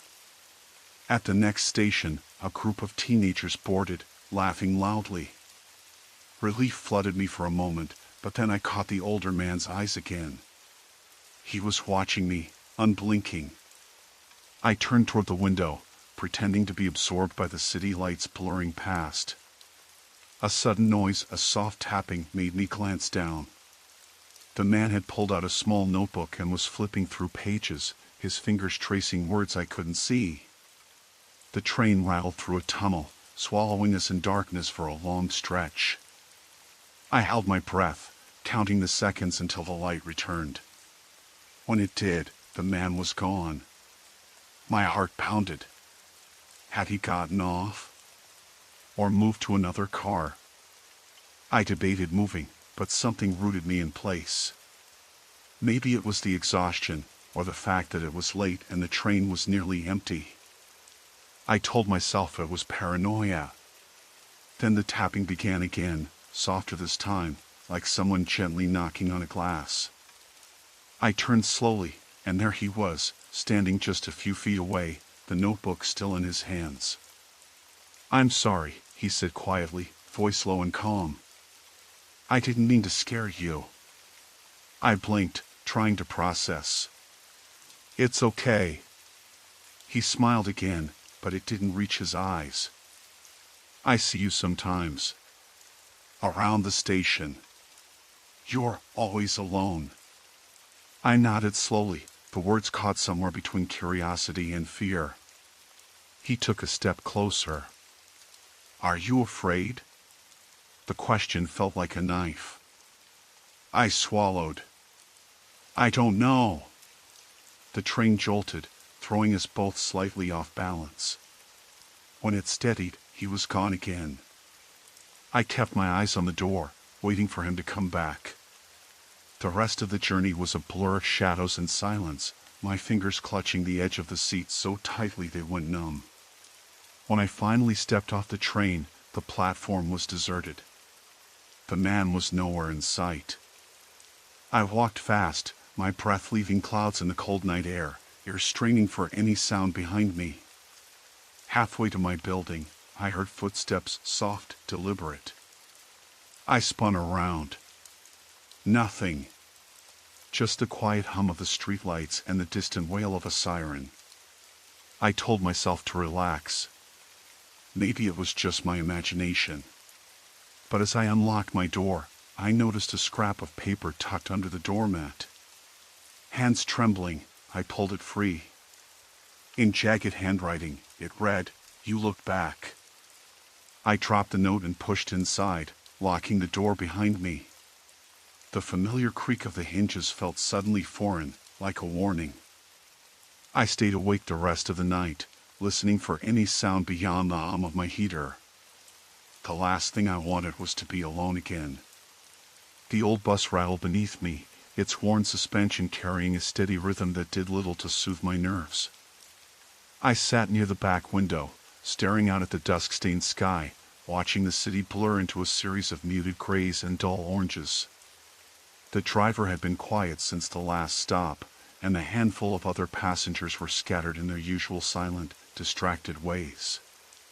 It was the 78th line, an unremarkable route through the outer neighborhoods, nothing special.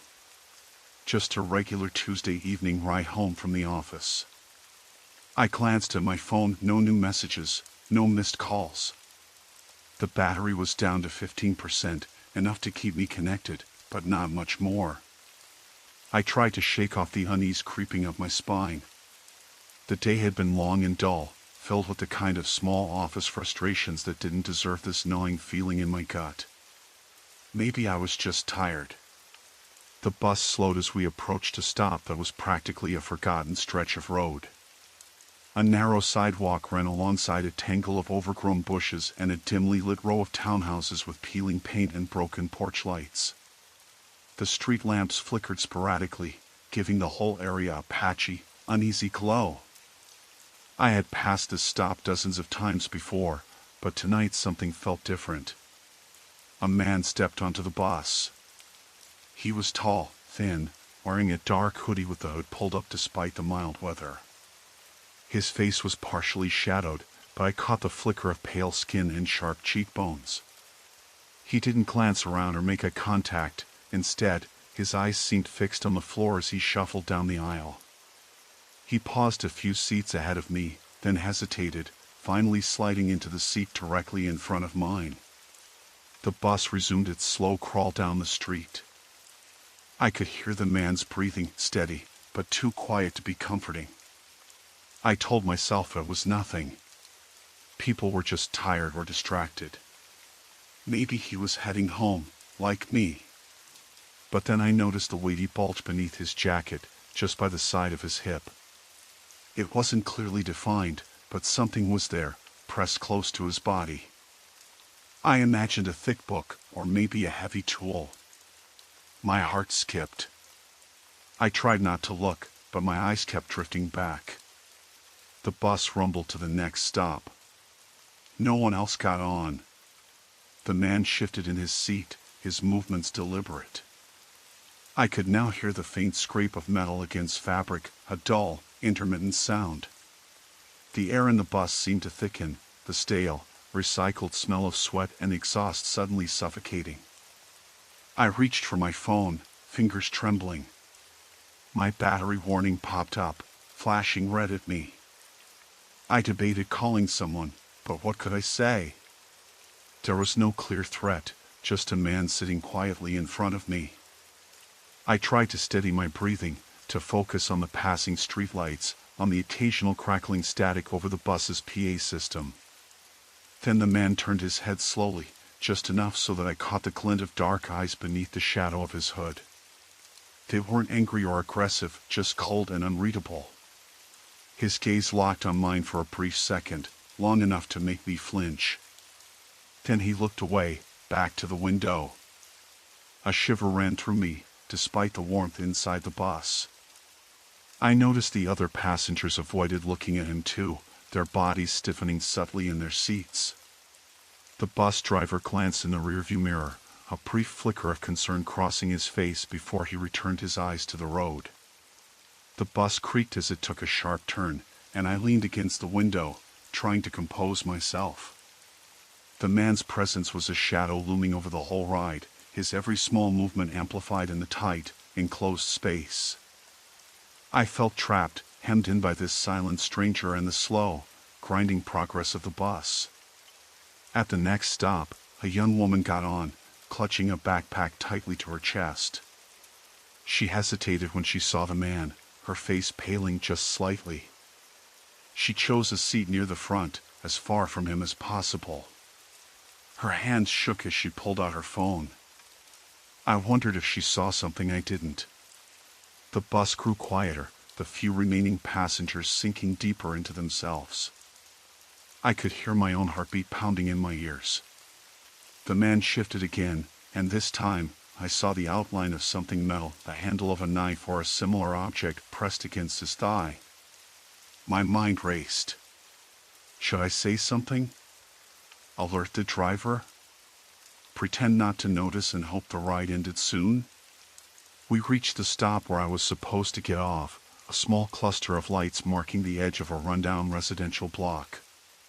The bus slowed, and I stood, fumbling with my bag. The man's eyes flicked to me again, and I caught a flicker of a half-smile, a motion too subtle to be friendly. I stepped off the bus quickly, grateful for the cool night air. I started walking briskly toward home, the uneven pavement bumping beneath my feet. I told myself the man was just another commuter, that I was overreacting. But every shadow, every distant noise made me jump. When I reached my front door, I hesitated, glancing back down the street. Nothing moved. No sign of a man. I locked the door behind me, the click echoing too loudly in the quiet hallway. Safe, for now. But the memory of those cold eyes stayed with me, a lingering weight that made the night feel far too long. I was never good at reading people. Maybe that's why I didn't notice when the man started following me after I left the grocery store that evening. I remember the sky was a dull shade of gray, the sun already hidden behind thick clouds, and the air had that heavy, damp smell that sticks to your skin after a day of drizzle. I had a cracked grocery bag in one hand and my phone in the other, scrolling through a playlist to pass the time on the walk home. The neighborhood wasn't busy. Most people were inside, either cooking dinner or watching TV. The streetlights flickered sporadically, some burned out from the last storm, leaving patches of uneven light that made shadows hug the cracked pavement. I usually liked walking in silence, it helped me unwind, but tonight, a restless feeling had settled in my chest, even before I noticed the man behind me. At first, I thought he was just another pedestrian, the kind of person whose footsteps echo in the quiet streets. But something about the way his pace matched mine, step for step, was off. I glanced over my shoulder, pretending to check for cars, and saw him wearing a dark jacket, his face hidden under the hood. He kept his head down, but when he noticed me looking, he slowed slightly, as if gauging my reaction. I tightened my grip on the grocery bag and shifted the phone to my pocket. The street was lined with old houses, many with thick hedges and boarded-up windows. The last few blocks to my apartment were the worst. The streetlights were sparse, and the sidewalks cracked and uneven. I tried to convince myself that I was just being paranoid. Maybe he was heading the same way, or maybe he was out on a walk like I was. I took a turn onto a narrower street, hoping to lose him among the twisting corners. The wind picked up, carrying with it the scent of damp leaves and something faintly metallic, like rusted iron. My footsteps quickened, the heel of my shoe clicking sharply against the sidewalk. I heard him adjust his pace too, the soft scrape of his shoes matching mine again. My heart thudded louder now, but I told myself to stay calm, panicking wouldn't help. I ducked into a small park with a gravel path cutting through it, the bare branches of the trees swaying and creaking overhead. There were a few benches scattered, but no one else was around. The man didn't follow me in, stopping at the entrance and watching. I took a deep breath and tried to think. I could call someone, but the battery on my phone was low, and I hated the idea of looking vulnerable. I bent down to tie my shoelace, hoping he would take that moment to move on.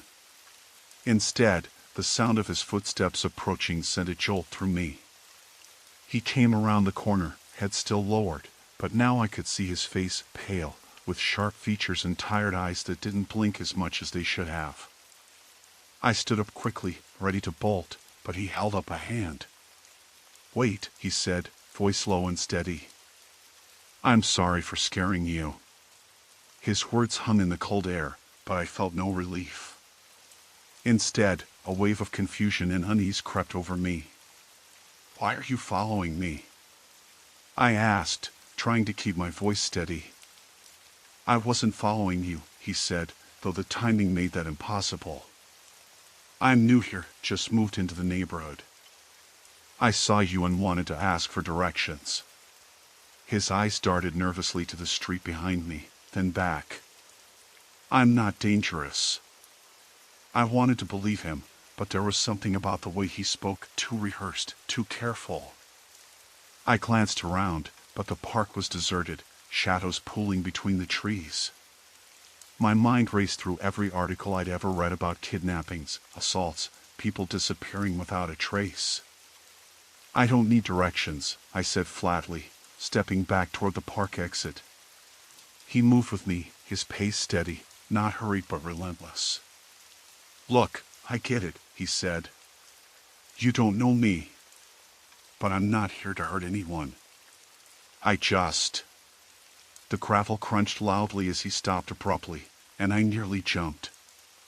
I turned to face him, hands balled into fists at my sides. "Why are you really here?" I asked. He hesitated, then reached into his jacket pocket. My breath caught in my throat.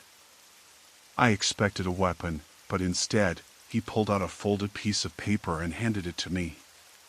"This is my address," he said, voice softer now. "If you ever want to talk, or if you feel like you need help, come find me. I'm off the grid, but I'm not a threat." I unfolded the paper with trembling fingers. The handwriting was neat, almost childlike, and the address led to a dilapidated cabin a few miles outside the city. I looked up, confusion mixing with lingering fear. "Why give me your address?" I asked. He shrugged, the movement slow and deliberate. "Because sometimes, people need someone who's not part of the usual world. Someone who listens." Before I could respond, a loud shout echoed from the street behind him.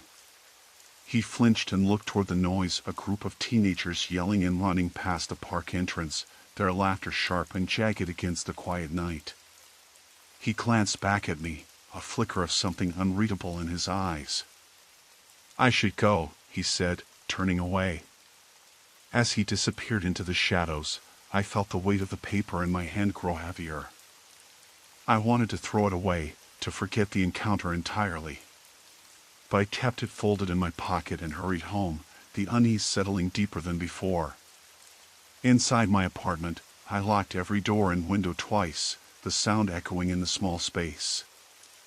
I sat on the couch, the grocery bags still on the floor, and stared at the darkened street through the window. The man's face lingered in my mind, the way his eyes seemed both lost and searching. I didn't sleep that night. Every creak and groan of the old building set my nerves on edge. Was he really just a lonely newcomer? Or was there something darker beneath that calm voice and steady eyes? The paper burned in my pocket, a silent reminder that sometimes, the real horror isn't what lurks in the shadows, it's the strangers who find their way into your life when you least expect it. I didn't hear from him again, but I couldn't shake the feeling that I wasn't the only one he'd approached that night. And somewhere, in the back of my mind, I knew that this was just the beginning. Story 4, Silent Footsteps Behind Locked Doors. I was driving home from work when I noticed the first sign that something wasn't right. It was just after 9 p.m., a late shift at the hospital having run longer than usual. The highway was mostly empty, the kind of quiet stretch that makes every sound echo a little too loud. The streetlights flickered intermittently as I passed under them, casting long shadows that shifted across the pavement like restless ghosts. The air smelled faintly of wet asphalt and pine, a scent I usually found calming on these drives, but tonight it felt heavy, almost suffocating. I glanced in the rearview mirror and caught the tail lights of a car a little too close behind me. At first, I thought it was just another late commuter, but the vehicle, a dark-colored sedan, stayed glued to me, mirroring every turn, every acceleration. The highway curved ahead, and I slowed slightly to take the exit I always did, expecting the car behind to do the same. It did, but it didn't take the same exit. Instead, it stayed on the main road. I felt a brief flicker of relief, but it was quickly replaced by unease. Why had it followed me that far? I shook my head, telling myself I was imagining things.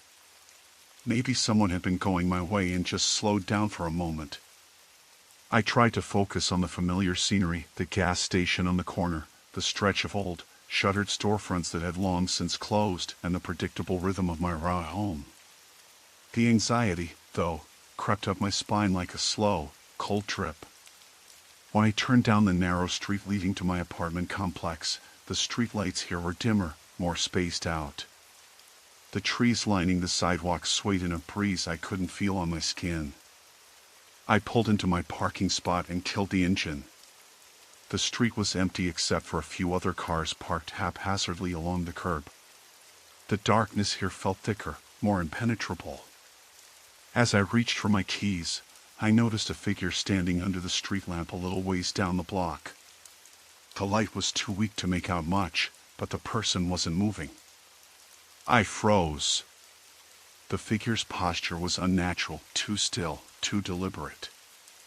Usually when someone stood on the street late at night, they were either on the phone or pacing nervously. This person was just there, unmoving, as if waiting for something. I unlocked my door and hurried inside, locking it quickly behind me. The walls of my apartment were thin, and I could hear the faint hum of the refrigerator and the distant sirens drifting in from the city. I tried to shake off the feeling of being watched, but it lingered like a shadow at the edge of my mind. I checked my phone. No missed calls or messages. The battery was low, and the screen dim, but I scrolled through the notifications one last time before setting it on the table. Then I heard it, a soft tapping at my window. My apartment was on the second floor, so I wasn't expecting anyone outside, especially not at this hour. The tapping came again, rhythmic and deliberate. I approached the window slowly, heart pounding in my ears. Peering through the grime on the glass, I saw nothing but the empty courtyard below. No one was there. I convinced myself it was just a branch scraping against the glass in the breeze. But then the tapping returned, louder this time, and not on the window, but on the door. I didn't have a peephole, but the door was old enough that I could see a narrow crack of light from the hallway when I pressed my eye against it. No one was there. But the tapping continued, gentle yet insistent. I backed away and called out, my voice shaking more than I expected. "Who's there?" No answer. The tapping stopped. The silence that followed was so thick it seemed to press against my ears. I kept the lights on, sat down with my back to the door, and tried to steady my breathing. After what felt like an eternity, I heard footsteps in the hall. Slow. Measured. They stopped right outside my door. My whole body tensed. Then, a voice whispered, "Hey." I didn't recognize it. It was low, rough, but not enough to be threatening outright. Still, the way the words were spoken, the deliberate, almost casual tone, put me on edge. I didn't respond. "Look, I'm sorry to bother you," the voice said, "but I think you dropped this." Something clinked softly on the floor. I looked down and saw a set of keys lying just inside the door. They weren't mine. I glanced through the crack again, but the hallway was empty. My hand shook as I picked up the keys and slid the door lock tighter. The footsteps retreated. I sat back down, heart racing, mind spinning with questions. Who had been trying to get in? How did they know where I lived? The logical part of me kept insisting it was some kind of prank or mistake, that the keys belonged to a neighbor or a maintenance worker who had dropped them. But the rest of me knew the truth was far less comforting. I didn't sleep that night, not really. Every noise outside sounded like someone sneaking closer. Every shadow in my apartment became a lurking presence. When dawn finally broke, I forced myself out of bed and out the door, determined to find out who the keys belonged to. The apartment manager was at the leasing office. She looked surprised when I showed her the keys. "Oh, those," she said, frowning. "They're from one of the units on the other side of the building. We had some reports of strange people around last week, but nothing concrete. I'll check it out."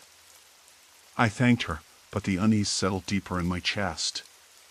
The fact that someone had been near my door, pretending to be considerate enough to return lost keys, it was too careful, too staged. That evening, as I left for work again, I scanned the parking lot more carefully. A car was parked farther down the lot, one I hadn't seen before. No lights on, no movement inside. I thought about calling the police, but the thought of explaining this felt humiliating, like I was overreacting to a harmless stranger. Instead, I walked briskly to my car, glancing over my shoulder and gripping my keys tightly in my hand. I started the engine and drove away, but the feeling didn't leave me. It was just the beginning. I left the diner around 9:30, the night air already cool enough to make me regret not grabbing my jacket. The street lamp outside sputtered intermittently, casting uneven pools of orange light on the cracked sidewalk. I glanced down at my phone, no missed calls, no new messages. The walk back to my apartment wasn't far, maybe 10 minutes tops, but by then the chill had settled deeply under my skin, and the quiet around me felt heavy. The neighborhood was quiet, as usual. A few cars parked along the street, their windows dark.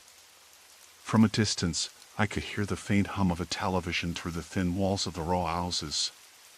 It was the kind of silence that almost begged you to notice it, like something was missing, though I wasn't sure what. The only sound beyond my footsteps and an occasional rustle of dead leaves was an old dog barking somewhere down the block, sharp and abrupt. I kept my hands in my pockets, fingers tightening around my keys. The more I walked, the more I noticed how empty the street was. I passed the corner store, its neon sign flickering open despite the late hour. Behind the glass, the clerk, a man in his 50s with a mop of graying hair, stood slouched against the counter, watching a muted baseball game on an old TV. He caught my eye and gave a nod. I nodded back, feeling a little comforted by the normalcy. That's when I heard it, a soft, dragging sound behind me. At first, I thought it was my imagination, or maybe the wind shifting some trash across the pavement. But then it repeated, slow and deliberate, the scrape of something heavy on concrete. I stopped and turned quickly, scanning the street. It was empty. Just me, the cracked sidewalks, and the dim streetlights glaring down. My heart ticked up, a little faster than usual, but I told myself I was being paranoid. Maybe someone else was walking a dog or dragging a cart. Still, I kept moving, faster now, trying to make it back before whatever it was caught up. The street curved ahead, and as I rounded the corner, I caught sight of a figure leaning against a lamppost, half shrouded in shadow. I hadn't noticed him before. He was tall, wearing a dark hoodie pulled low over his forehead, face mostly hidden. I stopped dead, the scrape sound now a faint echo behind me, but enough to make me glance over my shoulder again. The man didn't move. He just watched. I could feel his eyes on me, cold and unblinking. The air felt thicker. My breathing got shallow, and I told myself to keep calm, keep moving. But as I started walking, slower this time, the man stepped off the curb and began to follow me. I didn't want to look back again, but the scrape came back, louder now, a deliberate sound that matched my pace. I quickened my steps, heart hammering in my ears, but every time I glanced sideways, there he was, keeping distance but definitely trailing me. I turned down a side street, a narrow alley between two old brick buildings. The alley was littered with broken bottles and stray newspapers rustling in the breeze. No street lights here, just a faint glow from a distant porch light. I assumed anyone following me would hesitate to come in here, but the footsteps followed, slower but steady. I pressed my back against the cold brick wall, trying to catch my breath. The sound of scraping stopped. Everything went quiet except for my own ragged breathing and the distant hum of traffic beyond the alley's mouth. I stayed still, eyes fixed on the alley entrance, heart pounding. Then, a shadow shifted in the darkness. A figure stepped into the dim light, the hoodie still obscuring most of his face, but there was something familiar about the way he moved. I strained to see him, the pulse in my throat so loud I was sure he could hear it. "Hey," I said, voice cracking. "Who's there?" No answer. I inched backwards, but my foot hit something soft, an empty plastic bottle, I realized just before it clattered loudly to the ground. The sound echoed off the alley walls, and suddenly the figure was moving toward me. I turned and ran, the scrape of his footsteps chasing me as I sprinted out of the alley and onto the main street. My lungs burned, and all I could do was keep moving. I didn't know where to go, but the thought of reaching my apartment was the only thing pushing me forward. I didn't dare look back again. The street was still dark, the street lamps flickering. I kept my keys ready in my hand, fingers curling tightly around the cold metal. Then, just as suddenly as it started, the footsteps stopped. I slowed down cautiously, trying to listen. No sound behind me. No sign of a man. I ducked into a small 24-hour laundromat just before my building, the fluorescent lights inside harsh and artificial after the dark streets. There was one other person inside, folding clothes at a table by the window, a middle-aged woman with tired eyes and a cigarette dangling from her lip. I sat down near the entrance, heart still pounding, eyes glued to the door. The woman glanced at me, then back to her laundry, not saying a word. Minutes passed. I tried to steady my breathing, telling myself I was safe now, that maybe the man had given up or gone somewhere else. But the uneasy feeling lingered, like I was still being watched. Eventually I stood up, ready to leave. The woman said something, her voice low and rough, a warning, maybe, or just a scratch in the quiet. I nodded silently and pushed open the door. Outside, the street was empty again. I walked the last few blocks to my apartment without incident, but when I unlocked the door and stepped inside, I felt no relief. The lock clicked behind me, but the silence in the room was suffocating. I checked every window, every door. Nothing was out of place, nothing missing. Still, I couldn't shake the feeling that the man was just outside, waiting, watching, counting on me slipping up. I sat down on the edge of my bed, the weight of the night pressing down on me. Somewhere in the back of my mind, I knew this wasn't over. It was only beginning. I woke up to the faint buzz of my phone vibrating against the nightstand. The room was still dark, save for the faint glow of the screen illuminating the clock, 3:17 a.m. I fumbled for the device and glanced at the caller ID. It was an unknown number. I debated ignoring it and going back to sleep, but something nudged me to answer anyway. "Hello?" No one spoke. Just silence, and then a low, uneven breathing. I froze, heart thudding in my chest. "Hello? Who is this?" Still nothing. Then the line went dead. I sat upright, my skin prickling. I checked the locks on my bedroom door and windows, everything was as I'd left it. Maybe a wrong number or some prankster, but the silence had unnerved me more than I liked to admit. I tried to fall back asleep, but every creak of the house, the subtle groans of settling wood, the distant hum of the streetlights outside felt suddenly ominous. I told myself it was nothing. Just the wind, the usual noises. When dawn finally broke, I crawled out of bed and went about my routine, though uneasily. I'd been living alone for 6 months now, and the isolation was starting to wear on me.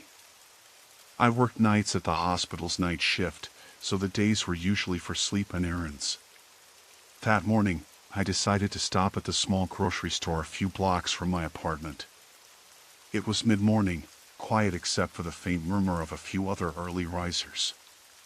I grabbed a basket and started picking up essentials. As I rounded the aisle with canned vegetables, I noticed a man standing near the back, staring at me. He was in his late 40s, unshaven, wearing a dark jacket despite the mild weather, and his eyes were fixed on me with a strange intensity. I looked away quickly and tried to keep my shopping moving briskly. But every time I glanced over my shoulder, he was still there, watching. The hairs on my neck stood up. I told myself to calm down, it was probably just a coincidence. When I got to the checkout, I saw him again waiting in line behind me. I could feel his gaze burning into my back. The line moved slowly, and with every step, my unease grew. When it was my turn to pay, I kept my eyes on the cashier, trying not to panic. The man shuffled forward behind me, close enough that I could smell a faint, sour odor like stale cigarettes mixed with something else I couldn't place. I paid and hurried out, clutching my bags. Outside, the sunlight didn't help. The man was walking out too, just a few paces behind me. I quickened my pace, crossing the street toward the bus stop. He matched my speed. My mind raced. Should I call the police? Confront him? I felt frozen, vulnerable. When I reached the bus stop, I stood among a small crowd, hoping the presence of others would deter him. The man stopped a few feet behind me, uncomfortably close. I could hear his footsteps even over the hum of traffic, slow, deliberate, methodical. My throat tightened, and I found myself trembling. The bus pulled up, and I climbed aboard, looking back once more. He hesitated at the curb, then turned and walked away. Relief washed over me, but only briefly. The next night, I found a handwritten note slipped under my apartment door. I barely dared to open it. It read, "I'm watching. Be careful." My hand shook so badly I nearly dropped the paper. I called the police, but they said there wasn't much they could do without knowing who was behind it. I was told to keep a record of any suspicious activity. That night, I double-checked every lock, drew the curtains tight, and left a light on in the living room. But the house felt hollow, the shadows stretching longer than usual. Around midnight, I heard footsteps outside my window, soft, slow, circling. I held my breath, listening. The footsteps stopped abruptly and then retreated. I sat frozen on the couch until dawn, trying to convince myself it was just a stray animal or the wind. But deep down, I knew it wasn't. The next day, I couldn't focus at work. Every sound around me felt like it was amplified, the ring of the phone, the shuffle of papers, the whisper of voices. I kept looking over my shoulder, half expecting to see that man from the store or someone else lurking just out of sight. When my shift ended, I took a longer route home, avoiding the usual streets. As I walked through a dimly lit park, I heard footsteps behind me again. I glanced back, no one. Then, as I crossed the last street before my building, I caught a glimpse in a storefront window. A figure standing across the road, watching me. Panic surged, making my legs feel heavy. I started running. The sound of my own breath filled my ears, mixing with the distant, pounding footsteps that seemed to be gaining. I reached my building's entrance, fumbling with my keys, hands shaking. The door slammed shut behind me just as I pulled it closed. Inside, I locked the door and slid down to the floor, heart hammering in my chest. The hallway was silent except for the faint hum of the heating system. I knew this wasn't going to stop. Whoever was out there was patient, deliberate, and watching my every move. I sat in the dark for a long time, too scared to turn on the lights, waiting for the sun to come back. The night started like any other. I was driving home from the late shift at the hospital, the road slick from a steady drizzle that blurred the streetlights into pale halos. The clock on the dashboard read 11:37 p.m. My head was heavy with exhaustion, and the soft hum of the car's heater was the only thing keeping my eyelids from sliding shut. The highway was nearly deserted, except for the occasional taillights flickering ahead or behind me. It was the kind of night that should have been easy to forget. Then I noticed the car behind me. At first, I thought it was coincidence. The sedan had been trailing me for maybe 10 minutes, nothing unusual on a quiet road like this. But as I took a right turn onto the narrower side street leading to my apartment complex, the car followed without hesitation. I glanced in the rearview mirror and saw the headlights flicker. The driver didn't flash the high beams or make any sudden moves, just stayed a steady step behind me. I slowed down. The rain was picking up now, making the windshield streak and glisten. My hands gripped the steering wheel tighter, knuckles whitening. I debated pulling over somewhere public, but the only place nearby was a closed gas station, and the flickering neon sign looked dead inside. Besides, I didn't want to draw attention. I tried to stay calm. Maybe it was someone headed home the same way. Maybe I was just being paranoid. A few minutes later, the car suddenly accelerated and pulled alongside me at the next intersection. I locked my doors instinctively and looked over.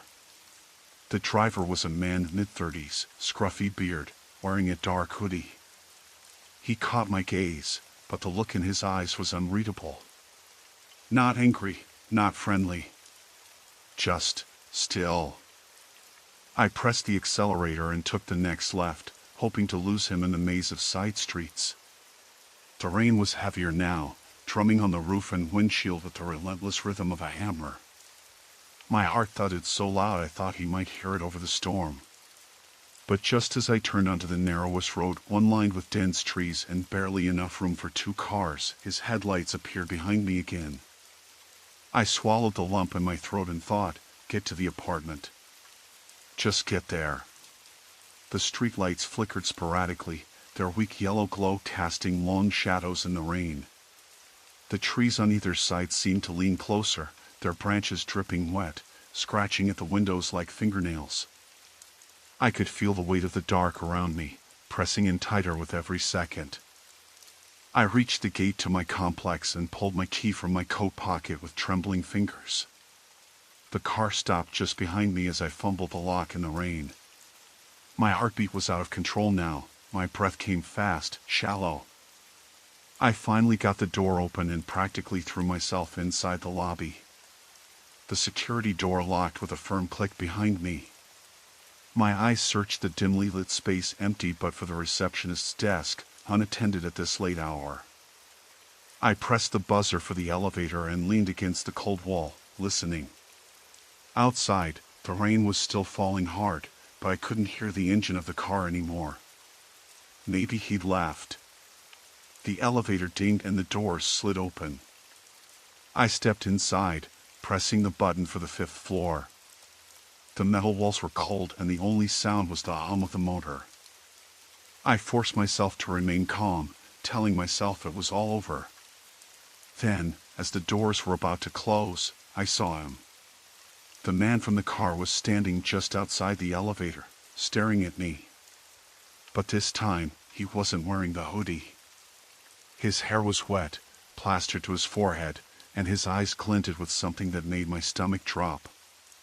He raised a hand slowly, as if in greeting or warning, and then the doors closed shut between us.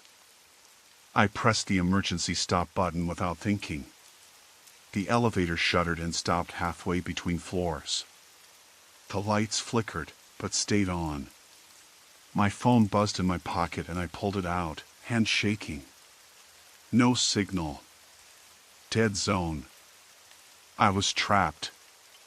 I pressed the close button again, but nothing happened.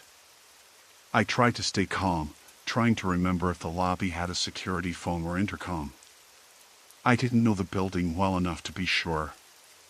The man's shadow shifted beyond the glass doors, pacing slowly back and forth. Minutes passed. I could hear the faint sound of his footsteps echoing outside, boots scraping wet pavement, his breathing steady. I felt utterly small and helpless, the elevator like a metal cage sinking between floors.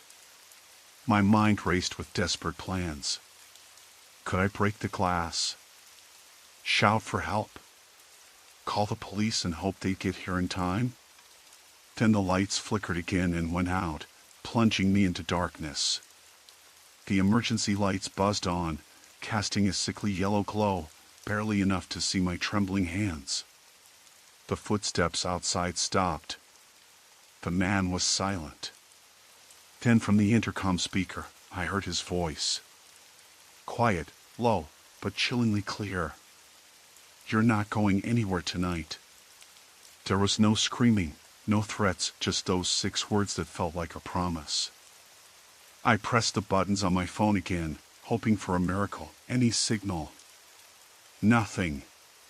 The world outside was soaked in rain and shadow, and inside this metal box, I was utterly alone with a stranger who wanted me trapped. The elevator jolted and started moving again, the slow creak of cables straining as we ascended. The doors would open soon on the floor where he was waiting. I swallowed hard and gripped the handrail, trying to steel myself for whatever came next. Then, just as the elevator dinged open, I heard a distant siren wail, slicing through the night. The man glanced toward the door, then back at me, his face unreadable. He hesitated, then stepped back into the corridor and disappeared into the shadows. The doors slid shut behind him. I exhaled a breath I didn't know I'd been holding, and as the elevator carried me the rest of the way up, I sat down on the cold floor and tried to gather whatever courage I had left. Outside, the rain kept falling, indifferent to the terror it had helped conceal. But I knew this wasn't over. Not by a long shot. The night was quieter than usual when I locked the front door behind me, the click of the deadbolt sounding unnaturally loud in the stillness. I'd left work late again, no one around in the office except the cleaning crew who usually started their rounds around 8 p.m., so the building felt cavernous and hollow. The bus stop near my apartment was empty when I got off, the street lamp flickering overhead in that dismal way that always made me want to hurry past it. I tried not to think about the guy who had been waiting on the corner the last few nights, his presence a subtle but persistent shadow on the edges of my walks home. Inside, the apartment was chilly, the kind of cold that seeps through the windows even with the heater on. I tossed my keys on the kitchen counter and flicked the light on. The overhead bulb buzzed softly, casting weak yellow light over the cluttered surfaces. It was late, and the silence was so thick it pressed against my eardrums. I could hear my own breathing in it, uneven and shallow. I grabbed a glass from the cupboard and filled it with water, then leaned against the counter, trying to shake the feeling that something was off. Maybe it was the way the city had been quieter lately, the usual hum of late-night traffic replaced by distant sirens and the occasional bark of a stray dog. Maybe it was just my nerves. I told myself to stop watching the windows like a trapped animal. But then, from the living room, I heard it, a soft tapping against the glass. I froze, the glass halfway to my mouth. It couldn't have been the wind, the window was closed and the night still. I dropped the glass back on the counter, the faint clink echoing in the silence. The tapping came again, slower this time, deliberate. My heart hammered as I crept toward the window, the wooden floor cool under my bare feet. Peering through the curtains, I saw nothing but the empty street, shadows stretching between the dim pools of light. No tree branches, no stray animals, no people. I exhaled shakily and turned away. Just my imagination. I locked the window anyway, double-checking the latch before pulling the curtain shut. The sound had been so faint, so slight, It didn't make sense. I went to the bedroom to change out of my work clothes, but I couldn't shake the feeling of being watched. The air tasted stale, as if something had been closed in here too long. When I glanced at the mirror, my reflection looked back with wide eyes and pale skin. That's when I noticed a small smudge on the glass, almost like a fingerprint, but too vague to be sure. I wiped it off, but the sense of intrusion lingered. I tried to focus on something else. My phone buzzed on the bedside table, a text from my friend Mark, asking if I wanted to grab coffee tomorrow. I typed a quick yes, then set it aside. Maybe talking to someone would help. As I lay down, the tapping returned. This time, it wasn't the window. It was the wall behind my bed, a slow, rhythmic knocking, like fingertips drumming on plaster. My throat tightened. I sat up, heart thudding, and pressed my ear to the wall. The knocking stopped. I waited, breath held, but only silence answered. I told myself it was the building settling. Old apartments made strange noises all the time, but I couldn't shake the dread pooling in my stomach. I checked the locks on the door again. Deadbolt secure, chain latch in place. The peephole showed only the dim hallway light. No one there. I tried to convince myself to go back to sleep, but my body wouldn't cooperate. Suddenly, the front door buzzer sounded 3 sharp buzzes in quick succession. My heart leapt into my throat. I sat frozen on the bed, listening. No footsteps, no voices. I didn't answer. The buzzer kept going, repeated in short bursts with no pause, like someone tapping impatiently on the doorbell. It finally stopped after a minute, and I waited another 5 before creeping to the door to look through the peephole. Nothing. I unlocked the door just a crack and glanced out. The hallway was empty, sterile, no sign of anyone. That's when I noticed it. A small piece of paper slipped under the door. I hesitated, then bent down and picked it up. The handwriting was messy, scrawled in black ink, "I see you." My hands trembled as I straightened. The air was suddenly thick, suffocating. I wanted to call the police, but what would I say? A strange note? No direct threat. It could be a prank, or worse. I shoved the paper in my pocket and bolted the door. For the first time that night, I turned on every light in the apartment. The hum of the bulbs was a small comfort in the overwhelming quiet. I sat on the couch, every nerve taut, listening for the smallest sound. The city's noises had vanished entirely. No cars, no sirens, no footsteps outside. Minutes dragged by. Then the phone rang. I jumped, nearly dropping it. The caller ID was blocked. I debated ignoring it, but my fingers trembled and I answered. "Hello?" My voice was small. Silence. Then, a whisper so low I could barely hear it. "You shouldn't have seen me." The line went dead. I dropped the phone onto the couch, heart racing, the blood pounding in my ears. What had started as a creepy feeling was now a nightmare made real. I sat there, paralyzed, until the first faint light of dawn bled through the curtains. The city slowly woke again, the distant rattle of garbage trucks, footsteps on the sidewalk, the murmur of early risers. I didn't sleep. I didn't move. The note was still in my pocket, and my phone sat on the table, silent and ominous. I knew this wasn't over. Someone was inside my life now. Watching. Waiting. And this time, I was sure, it wouldn't be a simple prank anymore. Story 5, Silent Hands in the Dead of Night. I didn't think much of it at first. It was just another late-night shift at the grocery store, the kind of place where the hum of the freezers and the flicker of the fluorescent lights blurred into background noise after a while. I was wrapping up inventory in aisle 7, folding boxes and stacking canned beans when I noticed the door to the employee break room was slightly ajar. I was sure I had closed it earlier that evening, but maybe I hadn't pushed it all the way. The small room was pitch dark, the only illumination coming from the dim light spilling in from the main store. I shrugged it off, figuring one of the other clerks must have left it open. The clock above the register ticked toward midnight. Outside, the parking lot was mostly empty. I liked these quiet hours, fewer customers, less noise, a chance to breathe, but tonight something felt off, though I couldn't put my finger on why. I finished my inventory list and headed toward the break room, planning to grab a quick coffee before closing. That's when I first heard it, the faintest shuffling sound from the back storage area, behind the produce section. It was soft enough that I thought I might have imagined it. I'm not usually jumpy, but the store had been hit by break-ins last year, some petty thefts here and there, and those security cameras were installed, they weren't always monitored live.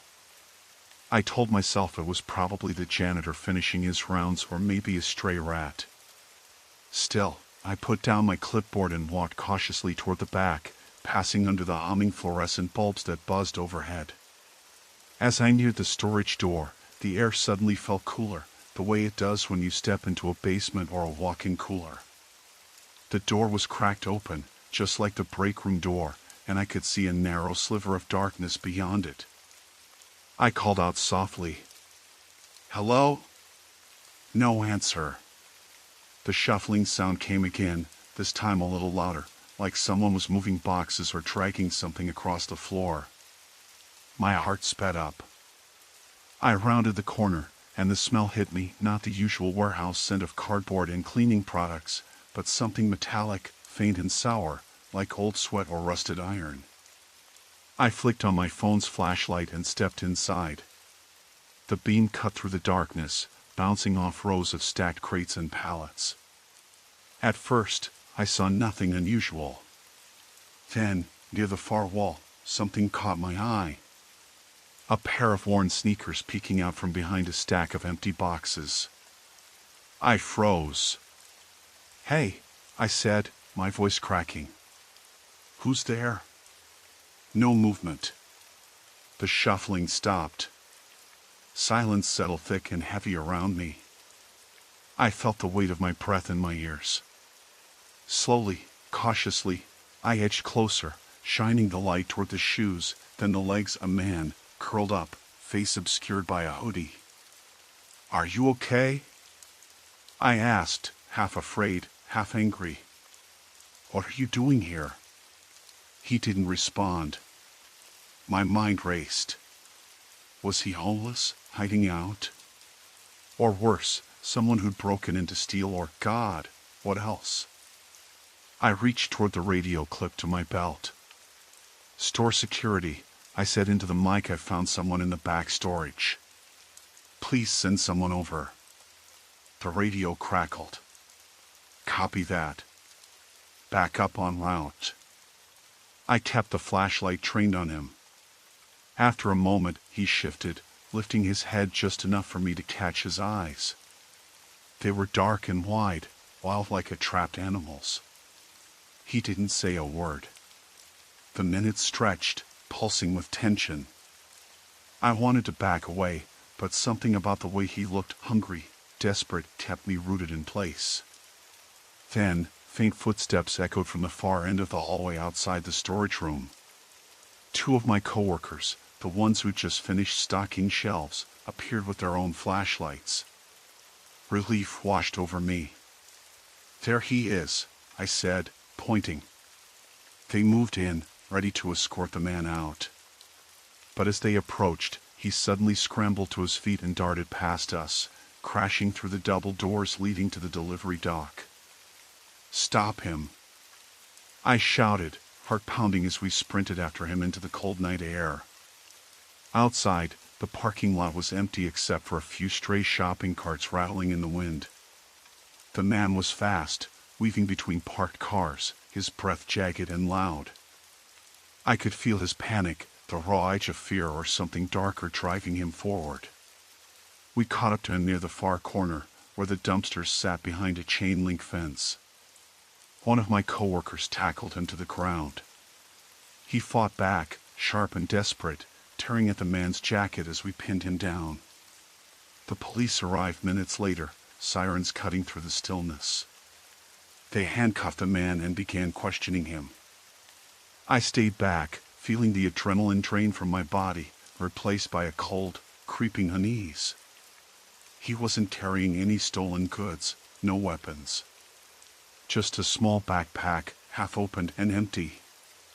When the officers asked if he'd been living in the store, he said nothing. Just stared at the ground, shaking. After the police took him away, I sat in my car in the empty lot, hands trembling on the steering wheel. The streetlights buzzed overhead, casting long shadows on the cracked pavement. I kept replaying the moment I'd found him in the storage room, those wild eyes and the sharp smell of sweat and fear. Was he just a desperate kid trying to survive? Or something more dangerous? I didn't know, and I wasn't sure I wanted to. That night, as I finally drove home through the quiet streets, I felt like someone was watching me. From the rearview mirror, I caught glimpses of movement, shadows flitting between trees and parked cars. I told myself it was just my imagination, the leftover tension from the night's chaos. But when I turned onto my street, the headlights of a car behind me stayed on, not passing, just following. My pulse hammered in my ears. I pressed the accelerator, trying to shake it, but the car matched my every turn. I didn't look back again until I pulled into my driveway, locked the door behind me, and leaned against it, heart still racing. The night had started ordinary, but now I knew the calm was just a fragile veneer, and whatever had found its way into the store wasn't finished with me yet. The last thing I wanted on that Wednesday was to stay late at the office, but the files for the Henderson case had to be ready for the morning briefing, and I was the only one who could make sense of the mess the previous detective had left behind.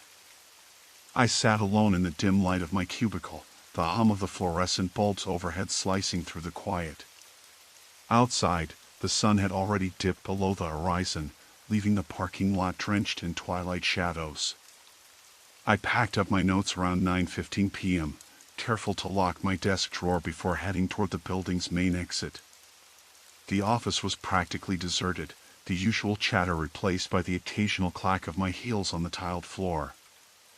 I pulled my coat tighter around me, the chill of early autumn creeping in through the glass doors as I stepped outside. The parking lot was sparsely filled, mostly compact cars, a few trucks under the wash of tall street lamps that cast long, stiff shadows across the cracked asphalt. I headed toward my old Toyota, parked near the far end by the chain-link fence that bordered an abandoned warehouse.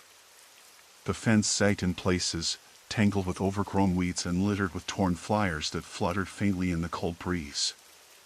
As I walked, something felt off. I glanced over my shoulder, catching sight of a figure standing beneath one of the streetlights near the building's entrance. The man was tall, his outline rough against the yellow glow, but I couldn't make out his features. He didn't move, just stood there like a statue. I quickened my pace, telling myself it was probably a security guard or someone waiting for a ride. The office sometimes hosted late-night meetings. I wasn't the only late worker. When I reached my car, the man was gone. I shook my head and unlocked the door, sliding inside and pulling the door shut behind me. The interior light threw a small halo of warmth on my jacket, and I started the engine, trying not to feel the shadowy unease settling in my chest. I adjusted the rearview mirror and caught a flicker of movement behind the fence. A dark figure slipping behind the warehouse, just out of sight. I blinked, thinking I was imagining things, but the feeling only grew heavier. I pulled out of the parking lot and onto the main road, the streetlights blurring past in my peripheral vision. The cold air from the cracked window brushed my neck as I drove, the familiar hum of the engine usually comforting but tonight somehow intrusive. I took a deep breath, willing myself to focus on the road and not on the nagging sensation that someone was watching me. About 10 minutes into the drive, I noticed headlights flashing in my rearview mirror. My pulse quickened. It was a black sedan, about a car length behind me, matching my speed exactly. I glanced down the empty road ahead, a straight stretch flanked by dense trees, and back in the mirror, the car stayed glued to me. I tried not to panic and turned off my phone's Bluetooth, reasoning that if anyone was tracking signals, they wouldn't find me so easily. My heart thudded heavily as my thoughts raced through the possibilities. A cop? No, they have their sirens. A lost driver? Unlikely at this hour. Someone following me? It was more than a coincidence by now. I slowed down slightly, then sped up, trying to shake the car, but it mirrored every movement. I pulled off onto a side street, dim and narrow, the trees looming close on either side. The sedan followed, its headlights cutting through the gloom like twin knives. I turned another corner, then another, hoping to lose it in the maze of residential streets. The engine shut off with a click, silencing the radio and making the car feel colder. I reached into the glove box and fumbled for my pepper spray, heart pounding so loud I thought it might burst out of my chest. I glanced in the rearview mirror again. The black sedan had stopped at the corner, idling, the driver's side window rolled down just a crack. A man's face, pale in the dull light, stared directly at me. His eyes were dark and steady, unblinking. He wasn't looking away, and I could swear I felt a smile twitch at the corner of his mouth. The streetlight flickered. I swallowed hard. I pressed the gas and screeched around the corner, not waiting for a green light or traffic. The sedan roared after me, its engine louder now, the tires squealing as it sped up. I forced myself to stay on the main road, where I could at least see a few streetlights and hope for other cars or people. Ahead, an intersection came into view. I saw a gas station, its neon sign buzzing in the darkness, and pulled in, desperate to be around someone, anyone. I parked under the bright fluorescent canopy, my fingers trembling as I locked the doors and sat holding the steering wheel. The sedan slowed and then stopped at the edge of the gas station lot, engine idling, headlights aimed straight at me. The man's silhouette was clear now, and he stepped out, long and deliberate. He didn't hurry, just walked with that slow, confident pace that made my skin crawl. I locked the doors again, pressing my back against the seat. I reached for my phone, but the screen was black, no signal. My heart skipped, and I tried again. Nothing. The man stopped a few feet from the passenger side window, peering inside. I couldn't see much, dark jacket, dark hair, no expression I could read. Then, he pulled something from his pocket, a folded piece of paper, and pressed it against the glass. I didn't move for a long second, trying to control my breath, until I finally leaned forward and peered down at the note through the window. The yellow paper was smeared with dirt, the handwriting messy but legible. I know where you live.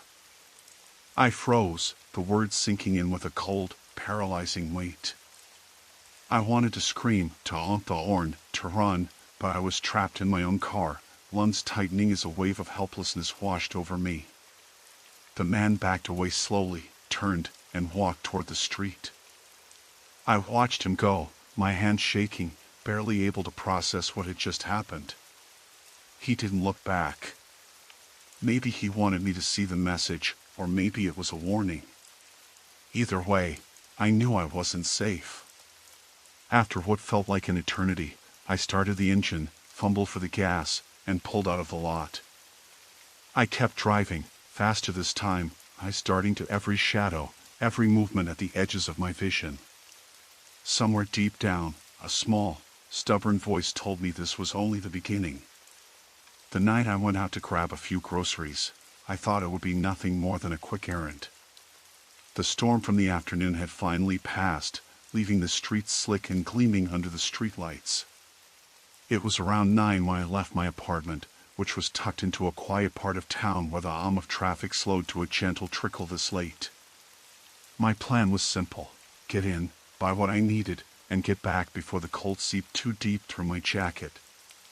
The store wasn't far, just a 10-minute walk down Maple Street, past the little playground where the swings creaked in the wind.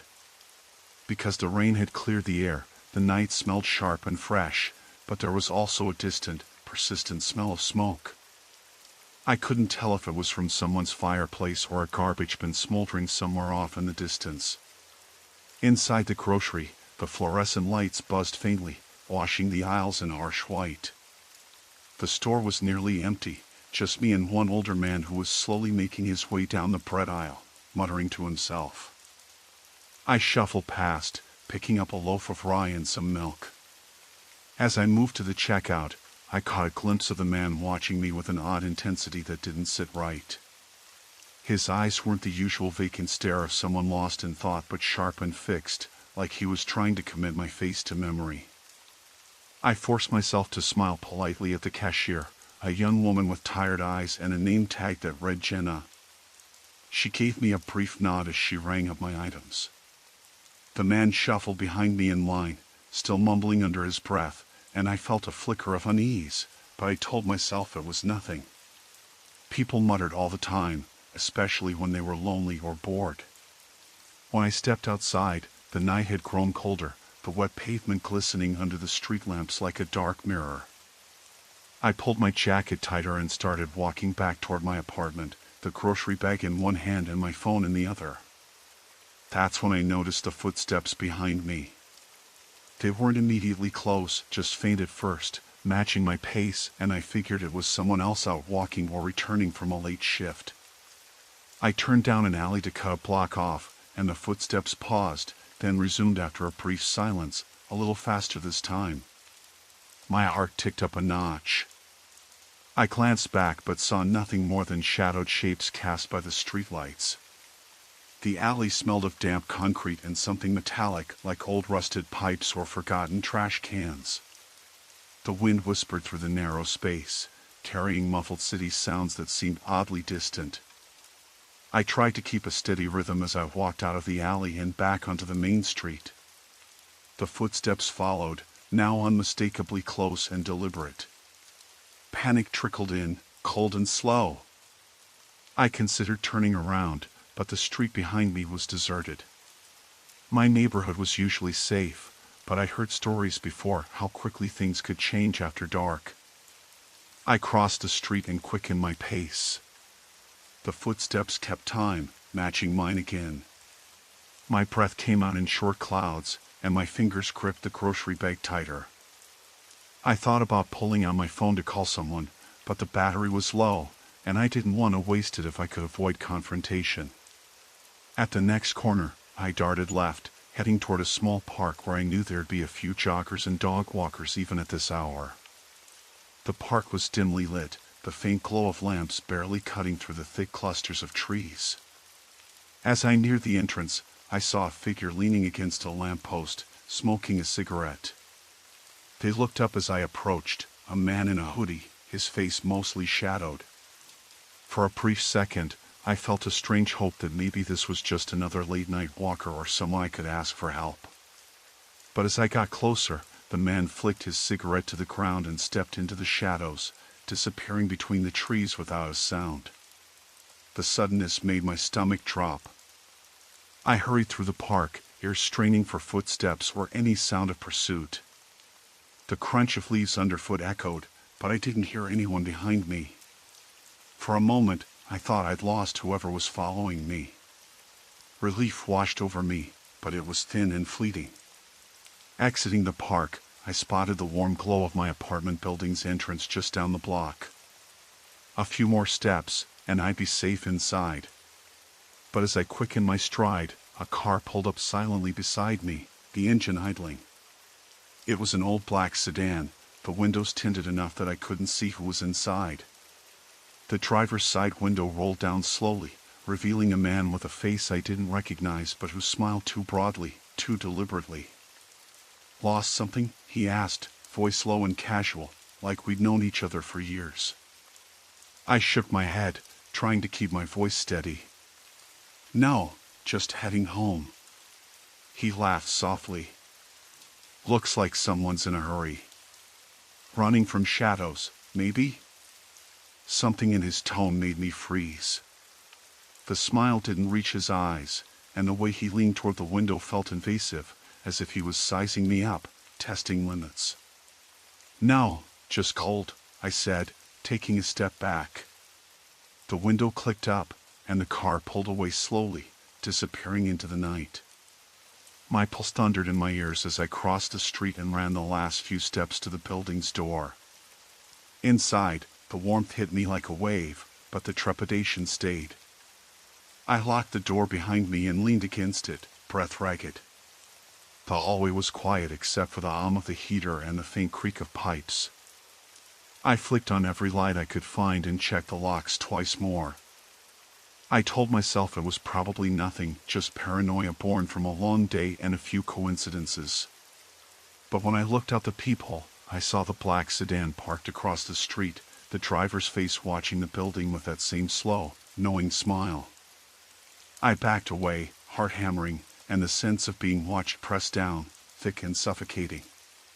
The storm had passed hours ago, but something darker was still out there, waiting in the night. The morning started like any other Thursday. I had planned to spend the day clearing out the garage, something I'd been putting off since last fall, and then maybe get to that stack of bills on the kitchen counter. The sky was overcast, but it wasn't cold yet, the kind of early fall air that clings with a damp weight, the leaves damp beneath my feet as I stepped out. I locked the front door behind me and headed to the garage, keys jangling in my hand. The neighborhood was quiet. The usual hum of distant lawnmowers and a dog barking twice, somewhere down the street, were the only sounds. Nothing seemed unusual. The garage door creaked as I pushed it open, the familiar scent of oil and stale cardboard greeting me. I flicked on the overhead light and squinted into the cluttered space. Boxes teetered on shelves, dusty tarps covered old furniture, and tools were scattered across the workbench like they'd been abandoned mid-project. I pulled a broom from the corner and began sweeping, the bristles scraping against the cement floor, stirring up a fine haze of dust. Halfway through, I noticed a faint smell of smoke. It was barely there, like the tail end of a campfire someone had smothered long ago, but it didn't belong in the garage. I stopped sweeping and sniffed the air. There it was again, something acrid, like burning plastic or rubber. I checked the outlets. No smell coming from there. The metal toolbox was closed, and the gas cans were sealed tight.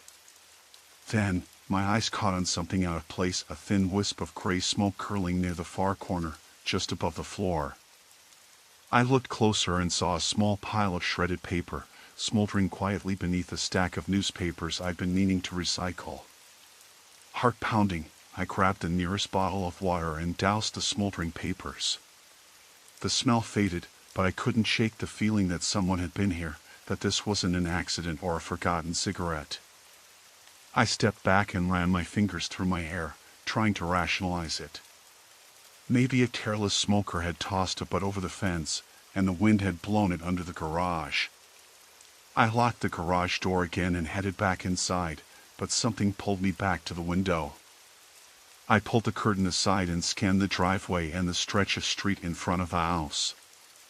A blue sedan was parked across the road, engine off. That was odd. Nobody usually parked there for long, and especially not at this hour. I blinked and the car was gone. I shook my head, telling myself I must have imagined it. Maybe it was just waiting for someone. I went back to the kitchen, poured myself a cup of coffee, and tried to focus on the bills spread out on the counter. Then the phone rang. I jumped. It was a number I didn't recognize, a local area code but no caller ID. Hello? Silence. Then a click. I frowned and hung up. Maybe a wrong number. I sat back down and tried to work through the bills, but my mind kept drifting back to the garage. After a while, I decided to check the backyard. I wanted to make sure the fence gate was locked and that nothing looked out of place. I stepped out onto the back deck, the wooden boards creaking softly underfoot. The grass was damp from last night's rain, and the overgrown bushes scraped faintly against the chain-link fence. The gate was closed, but not latched properly. My stomach tightened. I closed the gate and made sure the latch caught this time. As I turned to head back inside, I caught movement near the edge of the woods behind my yard. A figure, half hidden by shadows and the thick underbrush, watching me. I froze. The figure didn't move, but I could feel its gaze like a weight pressing in. After a moment, it slipped back into the trees and disappeared. My breath hitched. I told myself it was just a neighbor or a hunter, but the woods were usually empty this time of year. I went back inside, locked the back door firmly, and checked the windows. All were closed, but the small kitchen window above the sink had a smudge on the glass, a thin, streaked smear that hadn't been there before. It looked like a fingerprint. I wiped it away, heart racing. Later that night, I went to bed but kept the lights on. The house felt too quiet, the silence heavy and oppressive. I double-checked the locks on the doors and windows, then sat on the edge of the bed, phone in hand, scrolling through messages and news that seemed meaningless now. Around midnight, I heard a soft thud downstairs. My pulse spiked. I lay still, straining to hear anything else. A second thud, then a scraping sound near the living room window. My hands trembled as I reached for the flashlight on my bedside table. I crept toward the door and peeked out into the dark hallway. I couldn't see anything, but the noise came again, soft footsteps on the floor below. I swallowed hard, heart pounding so loud I was sure it would give me away. I grabbed my phone and dialed 911, whispering the address to the dispatcher. The footsteps stopped. I could hear my own breathing, sharp and ragged in the silence. Then, from outside the window, a low, deliberate tapping. 3 sharp knocks. I didn't move. Minutes later, the sound of sirens in the distance grew louder. Relief flooded me, but it mixed with a cold dread. Someone had been out there, watching, waiting. I wanted to believe it was a random prowler, nothing more, but the scratches on the windowsill where the tapping had been, they looked deliberate. The police arrived, flashlights cutting through the dark as they searched the perimeter. They found no signs of forced entry, nothing stolen, and no one lurking nearby. I was told to be cautious, to call immediately if I noticed anything else. As they left, the neighborhood returned to silence, but I couldn't shake the feeling that the threat hadn't gone anywhere. The house felt smaller, the walls closing in. I stayed awake the rest of the night, listening for the faintest sound, knowing that someone had been close enough to touch the glass, close enough to watch me sleep. And tomorrow, I knew I'd have to face that empty street in the woods behind my yard again, not knowing if whoever was out there was patient enough to wait for the next chance. It was after midnight when I finally pulled into the parking lot behind the diner. The night air was sharp with the early hint of fall, a dry bite that crept under the collar of my jacket as I stepped out of the car. The lot was almost empty, save for a few trucks that looked like they belonged to locals who'd been here long before me. I'd taken the late shift at the hospital, the kind where the hours drag and the silence becomes a weight in your chest. Tonight was no different.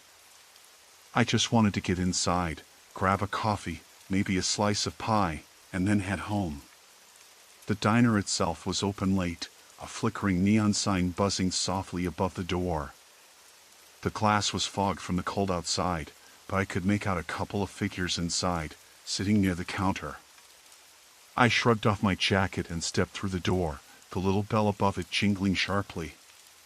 The smell of frying bacon and coffee hit me immediately, warm and familiar, something normal in a night that felt otherwise off-kilter. I took a seat on a stool by the counter, right where the light was brightest. The waitress, a woman in her late 40s with tired eyes and a tired smile, slid over a coffee before I'd even asked. "Rough night?" she asked, voice low, like she was used to hearing that. "You could say that," I said, trying to shake the fatigue out of my voice. Behind the counter, The cook flipped a burger with a practiced hand, not looking up. The din of the kitchen was steady, the clatter of pans and the hiss of the grill somehow soothing. I pulled out my phone, wanting to check the time. It was 12:17, and my shift had ended almost an hour ago. I'd been late getting here, and that was bothering me more than it should have. That's when I noticed a man sitting alone at the far end of the counter. I hadn't seen him when I first came in. He was hunched forward, elbows on the counter, hands clasped beneath his chin. His hair was greasy, and his clothes looked worn, like he'd been living on the streets for a while. But it wasn't his appearance that made me uneasy, it was the way he watched me. Not overtly, but in that subtle, persistent way that made you feel like you were the only thing holding his attention together. I glanced away, focusing on the steam rising from my cup, but I could feel his eyes on me the entire time. My heart picked up a little, unaccountably tense. The waitress came back with a plate of pie. "On the house," she said, giving me a small smile. "You look like you could use it." I nodded and thanked her, but my mind was already elsewhere. After a few minutes, the man shifted in his seat, and I caught him staring again. This time, he didn't look away. I swallowed hard and tried to focus on the radio playing softly above the counter. An old country song, one I didn't really know, but the melancholy in the singer's voice fit the mood of the night. I told myself I was imagining things. People watch each other all the time, it's normal.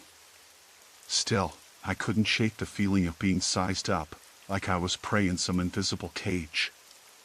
I finished my coffee and pie faster than I planned, glancing at the man once more before heading for the door. As I pulled on my jacket, I caught sight of his face, now turned more toward me. His eyes met mine directly, and for a moment, it felt like a test. Then, just as suddenly, he looked away, picking up a crumpled paper bag from the counter and shuffling out the door ahead of me. The night hit me again as I stepped outside, cool and quiet except for the distant hum of highway traffic. I locked my car and started to walk toward it, the uneven pavement crunching under my boots. That's when I heard footsteps behind me. I didn't turn immediately, not wanting to make a scene, but the sound was too close. The crunch of gravel, deliberate and pacing. I quickened my step, the hairs on my neck prickling, but the footsteps matched me stride for stride. I glanced behind me. The man from the diner was there, walking the same way I was, his head tilted down, hood pulled up over his greasy hair. His face was partly shadowed, but his eyes caught the streetlight as he looked up. That same steady, unreadable gaze. I stopped and turned around fully, forcing myself to look him in the eyes. "Can I help you?" I said, voice steadier than I felt. He didn't answer. Instead, he stepped closer, slow and deliberate, keeping his gaze locked on mine. The parking lot felt suddenly bloodless and too wide. The trucks nearby seemed to lean in, the shadows stretching longer. "Maybe you dropped this," he said, holding out the crumpled paper bag from before. I hesitated, then took it, fingers brushing his. Inside was a small sandwich, wrapped in wax paper, a cold and forgotten meal. "Thanks," I said, confusion knotting my stomach. But I didn't. He held up a hand, cutting me off. "Look, I don't want trouble. Just saw you looked like you needed it." There was something in his voice rough, a little cracked, like maybe he hadn't spoken much in a while. But the way he stood, the way his eyes didn't waver, made every instinct in me scream to get away. "Okay," I said, stepping back toward my car. "Thanks again." I slid into the driver's seat, locked the doors, and sat there for a long moment, hands tight on the wheel. The man stood in the parking lot, his figure solid and still under the sickly glow of the streetlight. Then, without warning, he turned and disappeared into the darkness beyond the lot, swallowed by the night like he'd never been there. I sat frozen, heartbeat pounding in my ears, feeling the cold press of the empty seat next to me. For all I knew, he could have been armless, a lonely man looking for a little kindness.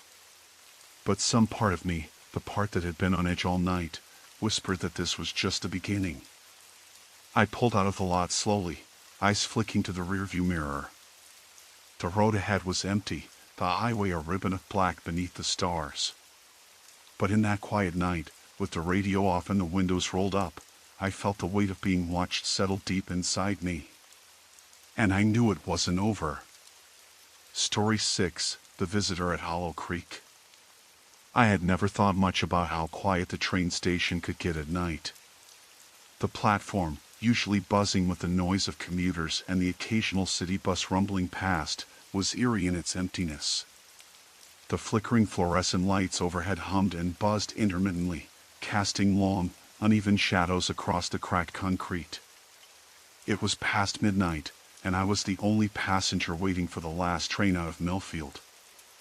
I glanced at my phone again, 10 minutes until the train was supposed to arrive. The screen's dim blue glow was the only light I trusted in that moment. I'd left the office late after a meeting ran overtime, and I was eager to get home, to shut the door behind me and pretend this day had never happened. The walk from my apartment to the station wasn't far, but this part of town always crept under my skin after dark.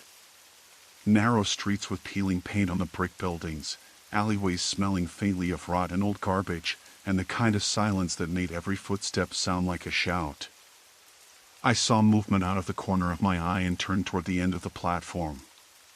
A man was standing there, leaning against one of the steel columns.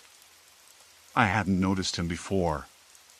His clothes were dark and loose-fitting, a hood pulled low over his face, and his hands stuffed deep into his pockets.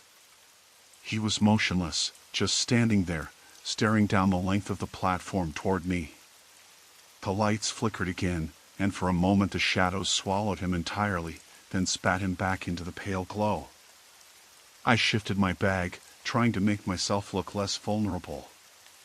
I told myself it was nothing, that maybe he was just waiting for the train too. But something about the way he remained perfectly still, watching me without blinking, made the hair on the back of my neck prickle. I looked away, focusing on the sound of the wind rattling the loose signs above the ticket booth. The station's PA system crackled, a sudden burst of static, then silence. No announcement. The train was late. The man didn't move. I thought about crossing to the other side of the platform, but the gap between the two sides was too large, and the track stretched like a black river in the dim light. The platform was empty except for him and me. My phone buzzed. A message from my roommate, running late. Don't wait up. I typed back a quick reply and slipped the phone into my pocket. The dark figure's gaze burned into my side, and I felt trapped in the space between us. Every instinct screamed to move, but I was rooted to the spot. I tried to make out his features, but the hood cast his face in too much shadow. The subtle rise and fall of his chest was the only sign that he was breathing. I felt exposed, as if he could see right through me, like I was an open book he was reading chapter by chapter. The wind picked up, carrying with it the faint smell of smoke and something else, something metallic and sharp. The man shifted slightly, stepping forward just enough to narrow the distance between us. My heart hammered against my ribs. I wasn't sure if it was terror or the cold that made my fingers tremble. I scanned the platform again. There was an emergency phone mounted near the ticket booth, but it was cracked and stained, probably not working. The small shelter with its graffiti-covered benches provided no real refuge, just another place to be cornered. Suddenly, he spoke, his voice low and gravelly, barely above a whisper. "You're waiting for the last train?" I swallowed hard, trying to keep my voice steady. "Yeah." He took another step closer. I could make out the faintest hint of a scar above his left eyebrow. "Not many people here this late," he said. "You live nearby?" I nodded, forcing myself not to turn away. "Just a few blocks." His eyes gleamed briefly in the flickering light, and then he smiled, a slow, uneven curve that didn't reach his eyes. Maybe I can walk you home. It's not safe out here alone. I wanted to say no. I wanted to walk the other way, sprint if I had to, but my throat had thickened. Thanks, but I'm fine. He shrugged, taking a step back, but didn't disappear into the shadows. Instead, he folded his arms and leaned back against the column again. Suit yourself. The train's whistle blew somewhere off in the distance, a faint, lonely sound that made my chest tighten. The man's gaze never left me, and I suddenly realized how exposed I really was. The platform clock ticked on, each second dragging like a lifetime. The man pulled a cigarette from his pocket and lit it, the flame briefly illuminating his face. He inhaled slowly, smoke curling around his lips. The smell was bitter and acrid. I tried to focus on the approaching lights of the train. Relief surged through me when the headlight finally appeared, cutting through the blackness and flooding the platform with bright white light. The man flicked his cigarette aside and stepped back, disappearing into the deeper shadows near the stairwell. I didn't wait for the doors to open. As soon as the train slowed to a stop, I hurried inside and found an empty seat near the back. The doors hissed shut behind me, and the train pulled away from the station.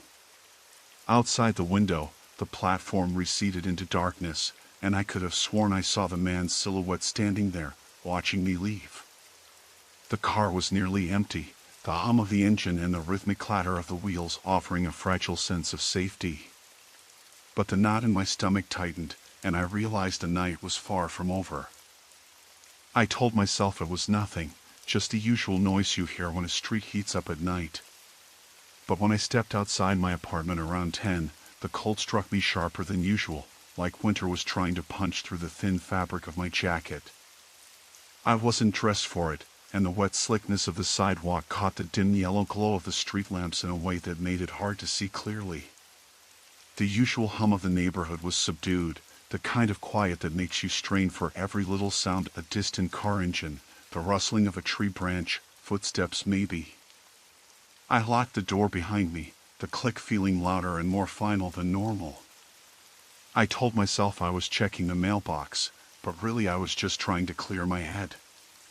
Work had been miserable, and the apartment felt tight in the way only a rented third-floor walk-up can when you're alone past dark. I started down the stairs, the metal railing cold and slick beneath my glove. The hallway lights flickered faintly, a buzzing that seemed out of sync with the rest of the building's quiet. At the bottom of the stairs, I paused and glanced up. I thought I saw a shadow shift just beyond the frosted glass panel on the door, but when I blinked it was gone. It was probably just a passerby. Outside, the street was emptier than I expected for a Friday night. The usual cluster of cars was missing, and the corner deli's neon sign buzzed erratically, flickering between red and green like it was on its last legs. I pulled my collar up and started walking toward the mailbox, the sound of my boots scraping the cracked concrete the only thing breaking the silence. On the way, I noticed a man leaning against a lamppost a block ahead, his face mostly shadowed beneath a baseball cap. He wasn't doing anything, just standing there. The first time I saw him, I thought he was someone waiting for a ride or a friend. But as I approached, he didn't move or look toward me. His hands were in his pockets, and he seemed to be staring down the street I had come from, like he was watching something or someone. I felt a prickling at the back of my neck, a warning I tried to shake off. I crossed to the other side of the street, pretending to check the cracked window of the closed laundromat. When I glanced back, he was still there, maybe a few steps closer. I picked up my pace. At the mailbox, I fumbled with the key. The envelope inside was just the usual bills, junk mail, a postcard from my sister that made me smile briefly. I stuffed them inside my bag and turned back toward the building. That's when I heard the footsteps behind me. Slow, steady, matching my pace. I didn't want to look, didn't want to know. My heart jumped into my throat. I quickened my step, the rhythm of my own boots now racing. The footsteps did, too. I risked a glance over my shoulder, and the man was still there, about 20 feet behind, his gait easy but deliberate. I tried to stay calm. He could be walking to the same place, or maybe he lived nearby. I told myself that, but the feeling in my gut curled tight, a cold coil of fear. I turned into the side alley that led back to the building's back entrance, hoping to lose him in the shadows. The alley was narrow, bordered by graffiti-covered walls and dumpsters leaking a sour smell. The streetlight at the far end flickered, casting long, jerky shadows. I swallowed hard. The man paused at the alley's mouth, just before the streetlight's reach. For a moment, I thought he was going to pass me by. Then he stepped in and started walking toward me. My breath caught. I glanced behind me. The alley was a dead end, just a chain-link fence and a garbage-strewn lot. I was trapped. I clutched the bag strap tighter and tried to stay calm, keeping my eyes locked on the man, who was now only a few feet away. His face was still mostly in shadow, but I could make out a thin line of a smile, almost a smirk. "Hey," he said, voice low and casual, but there was an edge I didn't like. I shook my head quickly, trying to keep the words light. "Sorry, I'm not interested." He chuckled, but it wasn't friendly. "I'm just saying hi. No harm in that, right?" The smile stretched wider, and I felt my hands start to tremble. "I need to go," I said, stepping back toward the fence. The alley was narrow, no room to run. My mind raced for options. He reached out and grabbed my wrist, rough and cold. I yelped, trying to wrench free, but his grip tightened. Panic surged. "Relax," he said, still smiling. "I'm just talking, Dot." I jerked my arm, this time more forcefully, banging against the fence. The metal was cold and unforgiving under my palm. He didn't let go. A car passed at the mouth of the alley, headlights flashing through the gaps in the chain link. The man's head snapped up toward the sound, and I took the chance to wrench myself free with all the strength I had left. I bolted out of the alley and up the sidewalk, heart hammering so loudly I thought it might burst through my chest. The man called after me, but I didn't stop. I ran all the way back to the building, fumbling with my keys, my hands shaking so badly I dropped them twice before the door finally clicked open. Inside, I slammed the door shut and locked it, sliding the deadbolt into place.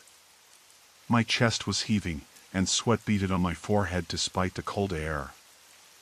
I slid down to the floor against the door, hand pressed to my pounding heart. I tried to tell myself it was over, but the image of that smile, the way he held onto my wrist, stayed burned in my mind. I kept glancing out the peephole, but the hall was empty, quiet.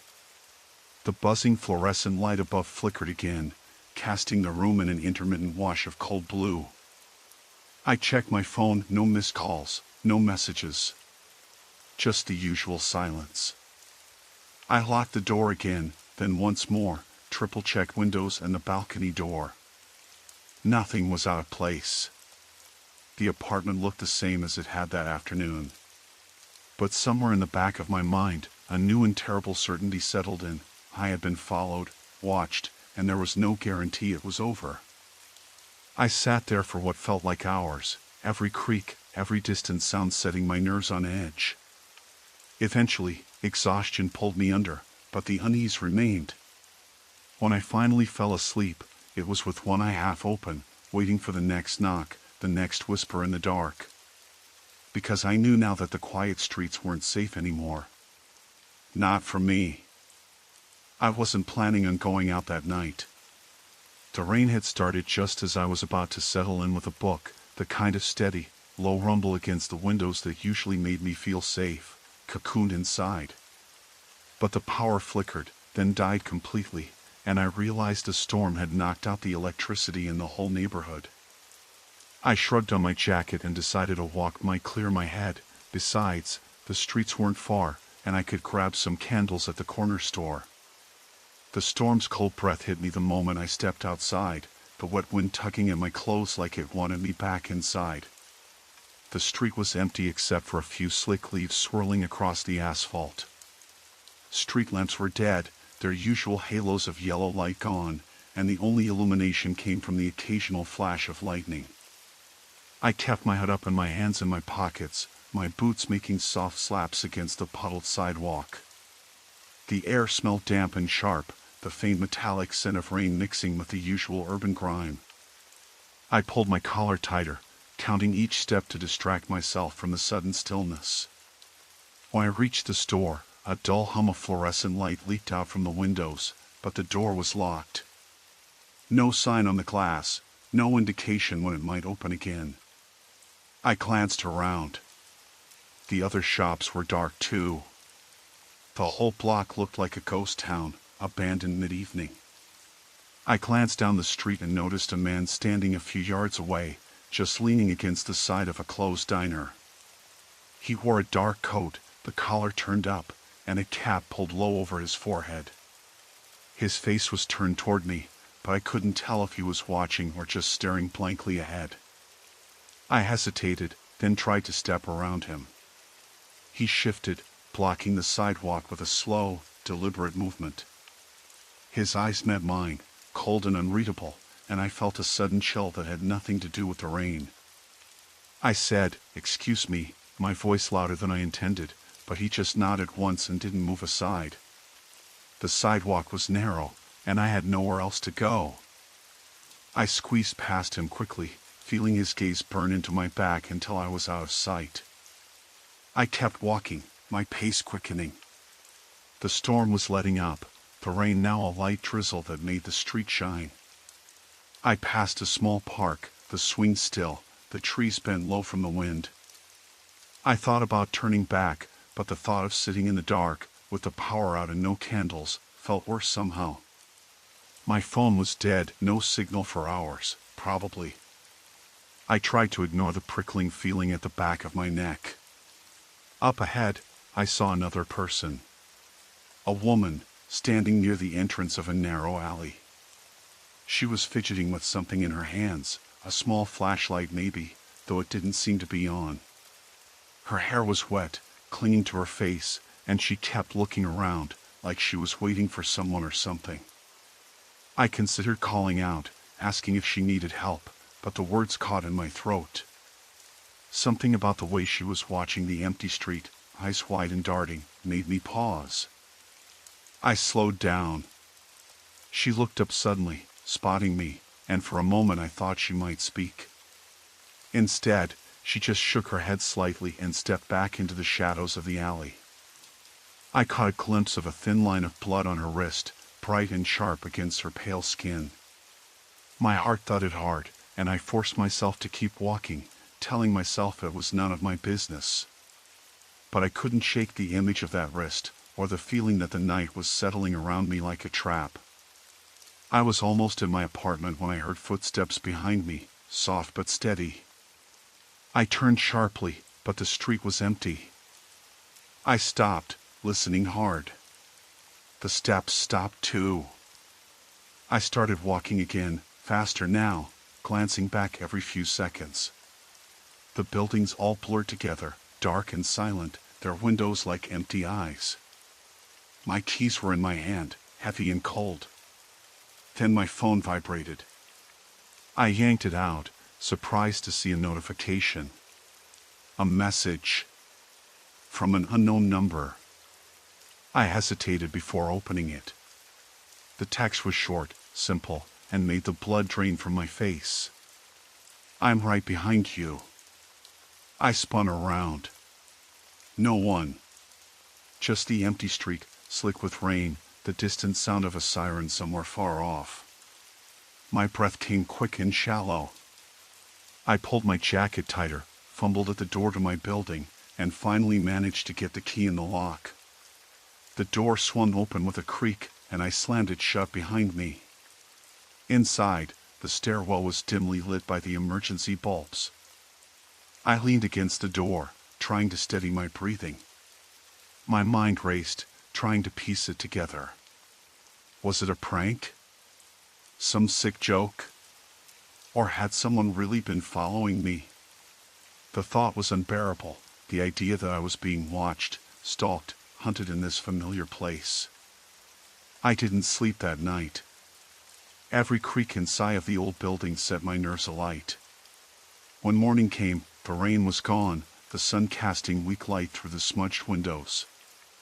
I told myself I was safe, that nothing had happened, but the message on my phone stayed there, glowing on the screen, a silent reminder that the night wasn't over yet. And I knew, somewhere deep down, that it was only just beginning. The late afternoon light was starting to fade when I pulled into the parking lot behind the grocery store. It was the kind of place people usually sped through, grabbing what they needed and leaving without much thought to their surroundings. I liked it that way, quiet, predictable. Today, though, something felt off. I shrugged it off, blaming the long hours at work and the creeping shadow of exhaustion. Inside, the air was cool and smelled faintly of fresh bread and cleaning products. I grabbed a basket and moved down the aisles, running through my list in my head. Milk, eggs, bread, canned tomatoes.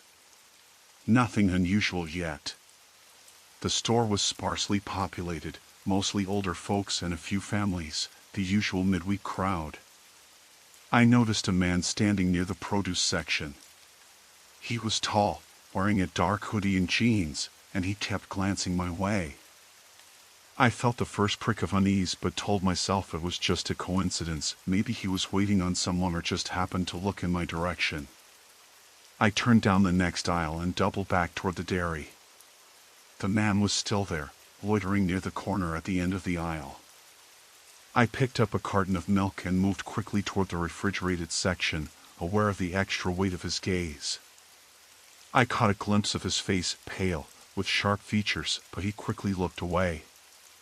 I tried to focus on my shopping, but the hairs on the back of my neck stood up.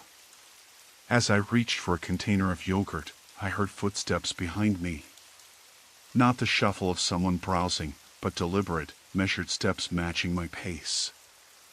I stopped and turned, but the aisle was empty aside from the man, who now stood at the other end, his eyes fixed on the ceiling lights as if pretending to inspect the fixtures.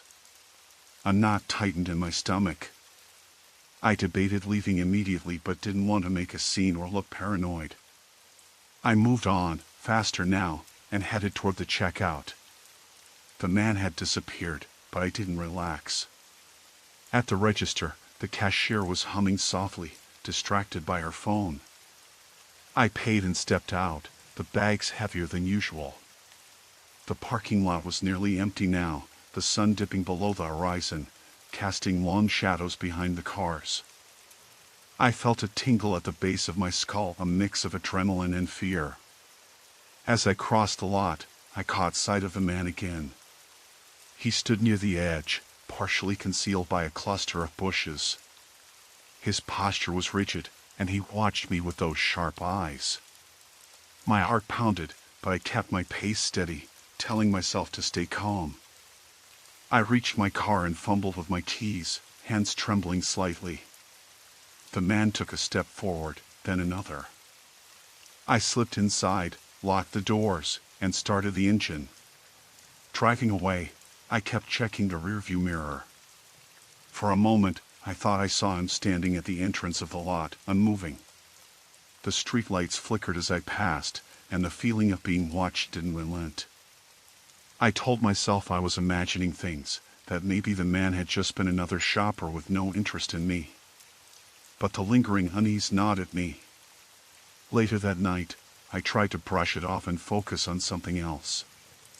I closed the curtains tightly and double-checked the locks on all the doors and windows. The house felt more like a fortress than a home. Outside, the quiet was suffocating, broken only by the occasional creak of the settling wood and the distant bark of a dog. I sat on the couch, phone in hand, scrolling through messages. The glow of the screen illuminated the room in a pale blue light. Suddenly, a soft thud came from the back door. My breath caught, blood rushing in my ears. I froze, listening.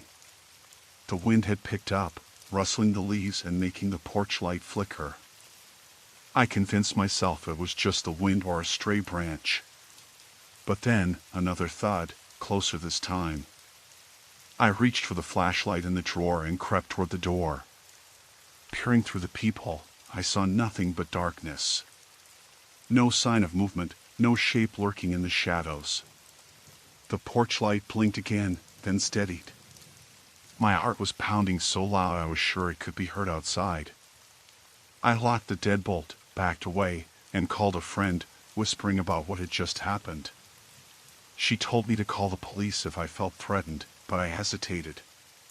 What if it was nothing? The uncertainty was worse than the fear itself. I sat in the living room, lights on, listening for anything out of place. The silence was oppressive. Then, from the bedroom window, I caught a flash of movement. Something or someone was standing just beyond the glass, hidden by the curtains. I blinked, but when I looked again, there was nothing. I didn't sleep that night. Every creak, every whisper of wind, every shadow seemed to morph into something sinister. Dawn couldn't come soon enough. The next morning, I found footprints in the soft earth beneath the window, small, deliberate, circling from the side yard to the front. Someone had been outside my house all night. The police said they patrolled the area, but with no signs of forced entry or immediate threat, there wasn't much more they could do. I knew then that whatever game was starting, it wasn't going to end soon. The man at the grocery store was no random stranger, and the nights ahead promised to be long and restless. The night was quieter than I expected when I stepped out of the store. It was nearly 10, and the street lamps sputtered weak pulls of yellow light over the cracked pavement. Usually, the corner where the grocery store sat was still a little lively at this hour, people coming and going, but now, the parking lot was almost empty. Only a blue sedan sat parked close to the entrance, and when I glanced at it, the windows were darkened, almost black. I didn't recognize the car, and that prickling sensation began to tickle the back of my neck, the one I'd been trying to ignore all evening. I pulled my jacket tighter around me and started walking toward the bus stop, a little over 2 blocks down the street. The air had that raw edge that falls just before winter fully sets in, sharp, cold enough to bite at exposed skin but not yet bitter. Each step echoed against the empty sidewalks, and I kept thinking I could hear footsteps behind me, but every time I glanced over my shoulder, there was nothing but shadows cast by the bare branches of the trees. The cold made the street smell different too, like wet concrete mixed with the faintest trace of smoke from someone's chimney. I tried to focus on the rhythm of my breathing, slow and steady, but the uneven noise of shuffling steps behind me was too persistent to ignore. I quickened my pace without breaking into a run. I didn't want to draw attention to myself, but I couldn't shake the feeling of being watched. When I reached the bus stop, the bench was damp, and the shelter's glass was smeared with grime and small scratches, almost like tiny claw marks, but I told myself it was just careless vandalism. The bus stop was oddly deserted, no other late-night stragglers waiting to catch the bus home. I glanced up and down the street. The blue sedan was still there, headlights off, engine cold. The driver's seat window was down a crack, and I thought I saw a figure inside move slightly, but it could have been a trick of the light. My phone buzzed in my pocket. I fumbled it out with numb fingers. It was a text from my roommate, Jess. "Hey, what time will you be back?" I hesitated, then typed, "Just waiting for the bus now. Should be home in 20. I stared at the screen, feeling exposed. The bus stop was under a flickering street lamp, the kind that cast more shadow than light. The street beyond stretched into darkness, broken only by the occasional glow from porch lights and a single lit window upstairs in the apartment building across the street. Then, the sound of the car door opening. The blue sedan's engine stayed off, but the door creaked quietly. I turned, heart thudding. The figure stepped out, a man, average height, dark jacket zipped up to his neck, hands stuffed in pockets. His face was obscured by the brim of a worn baseball cap, but his gaze snapped toward me immediately. For a moment, his eyes caught the light, sharp and unreadable. I forced myself to look away, acting casual, trying to check the bus schedule posted inside the shelter. But the sound of his boots crunching on gravel made me stiffen. He moved toward the bus stop, not quickly, but certain, like he had no other place to go. My fingers tightened around my phone, thumb hovering over the emergency call screen. Bus is running late, huh? His voice was low and neutral, no warmth, no real greeting. Yeah. Just trying to keep warm, I said, forcing calm into my voice. He nodded slowly, then glanced down the street where the bus was supposed to appear. The silence stretched between us, broken only by the distant hum of a late-night delivery truck. I realized that my breath was forming small clouds in the cold air, and I wiped my hands on my jeans, trying to keep from shaking. "Where you headed?" he asked after a while. "Home," I said, keeping my eyes fixed on the street. He nodded again, watching me carefully. "I live a few blocks over. Quiet neighborhood." The words sounded rehearsed, like he was outlining his own alibi. Something about his presence, the way he didn't sit with me or step away, made the hairs on my arms stand on end. The street lamp flickered again, and a shadow passed over his face, making it harder to read. I felt trapped, like the bus stop was shrinking around me. The bus pulled up just then, headlights bright and sudden in the dark. Relief flooded me, and I stood quickly, stepping to the edge of the street. The man stayed where he was, watching me bored. The bus doors hissed shut behind me, and I sank into a seat near the back, pulling my jacket tighter. I tried to focus on the street as we pulled away, but the image of that man stayed with me, the way he looked so ordinary, so unremarkable, and yet so deliberate. The kind of person you'd see every day and never suspect. The bus rattled along the empty roads, and I kept glancing out the window, half expecting to see the blue sedan trailing behind us.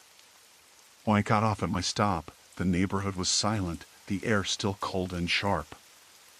I walked the last 3 blocks home, constantly checking over my shoulder. No sign of the man or the car. Inside the apartment, the lights felt suddenly too bright, too close. Jess was already home, pacing by the sink, her face tight with worry when she saw me. "You okay?" she asked. I nodded, but I couldn't shake the feeling that the night had shifted, that something had started and wasn't finished yet. And whatever it wasn't going away. The lock clicked behind me, the door sealing us off from the street and the dark. But for the first time in a long time, the feeling of safety was fragile, like thin glass just waiting to crack.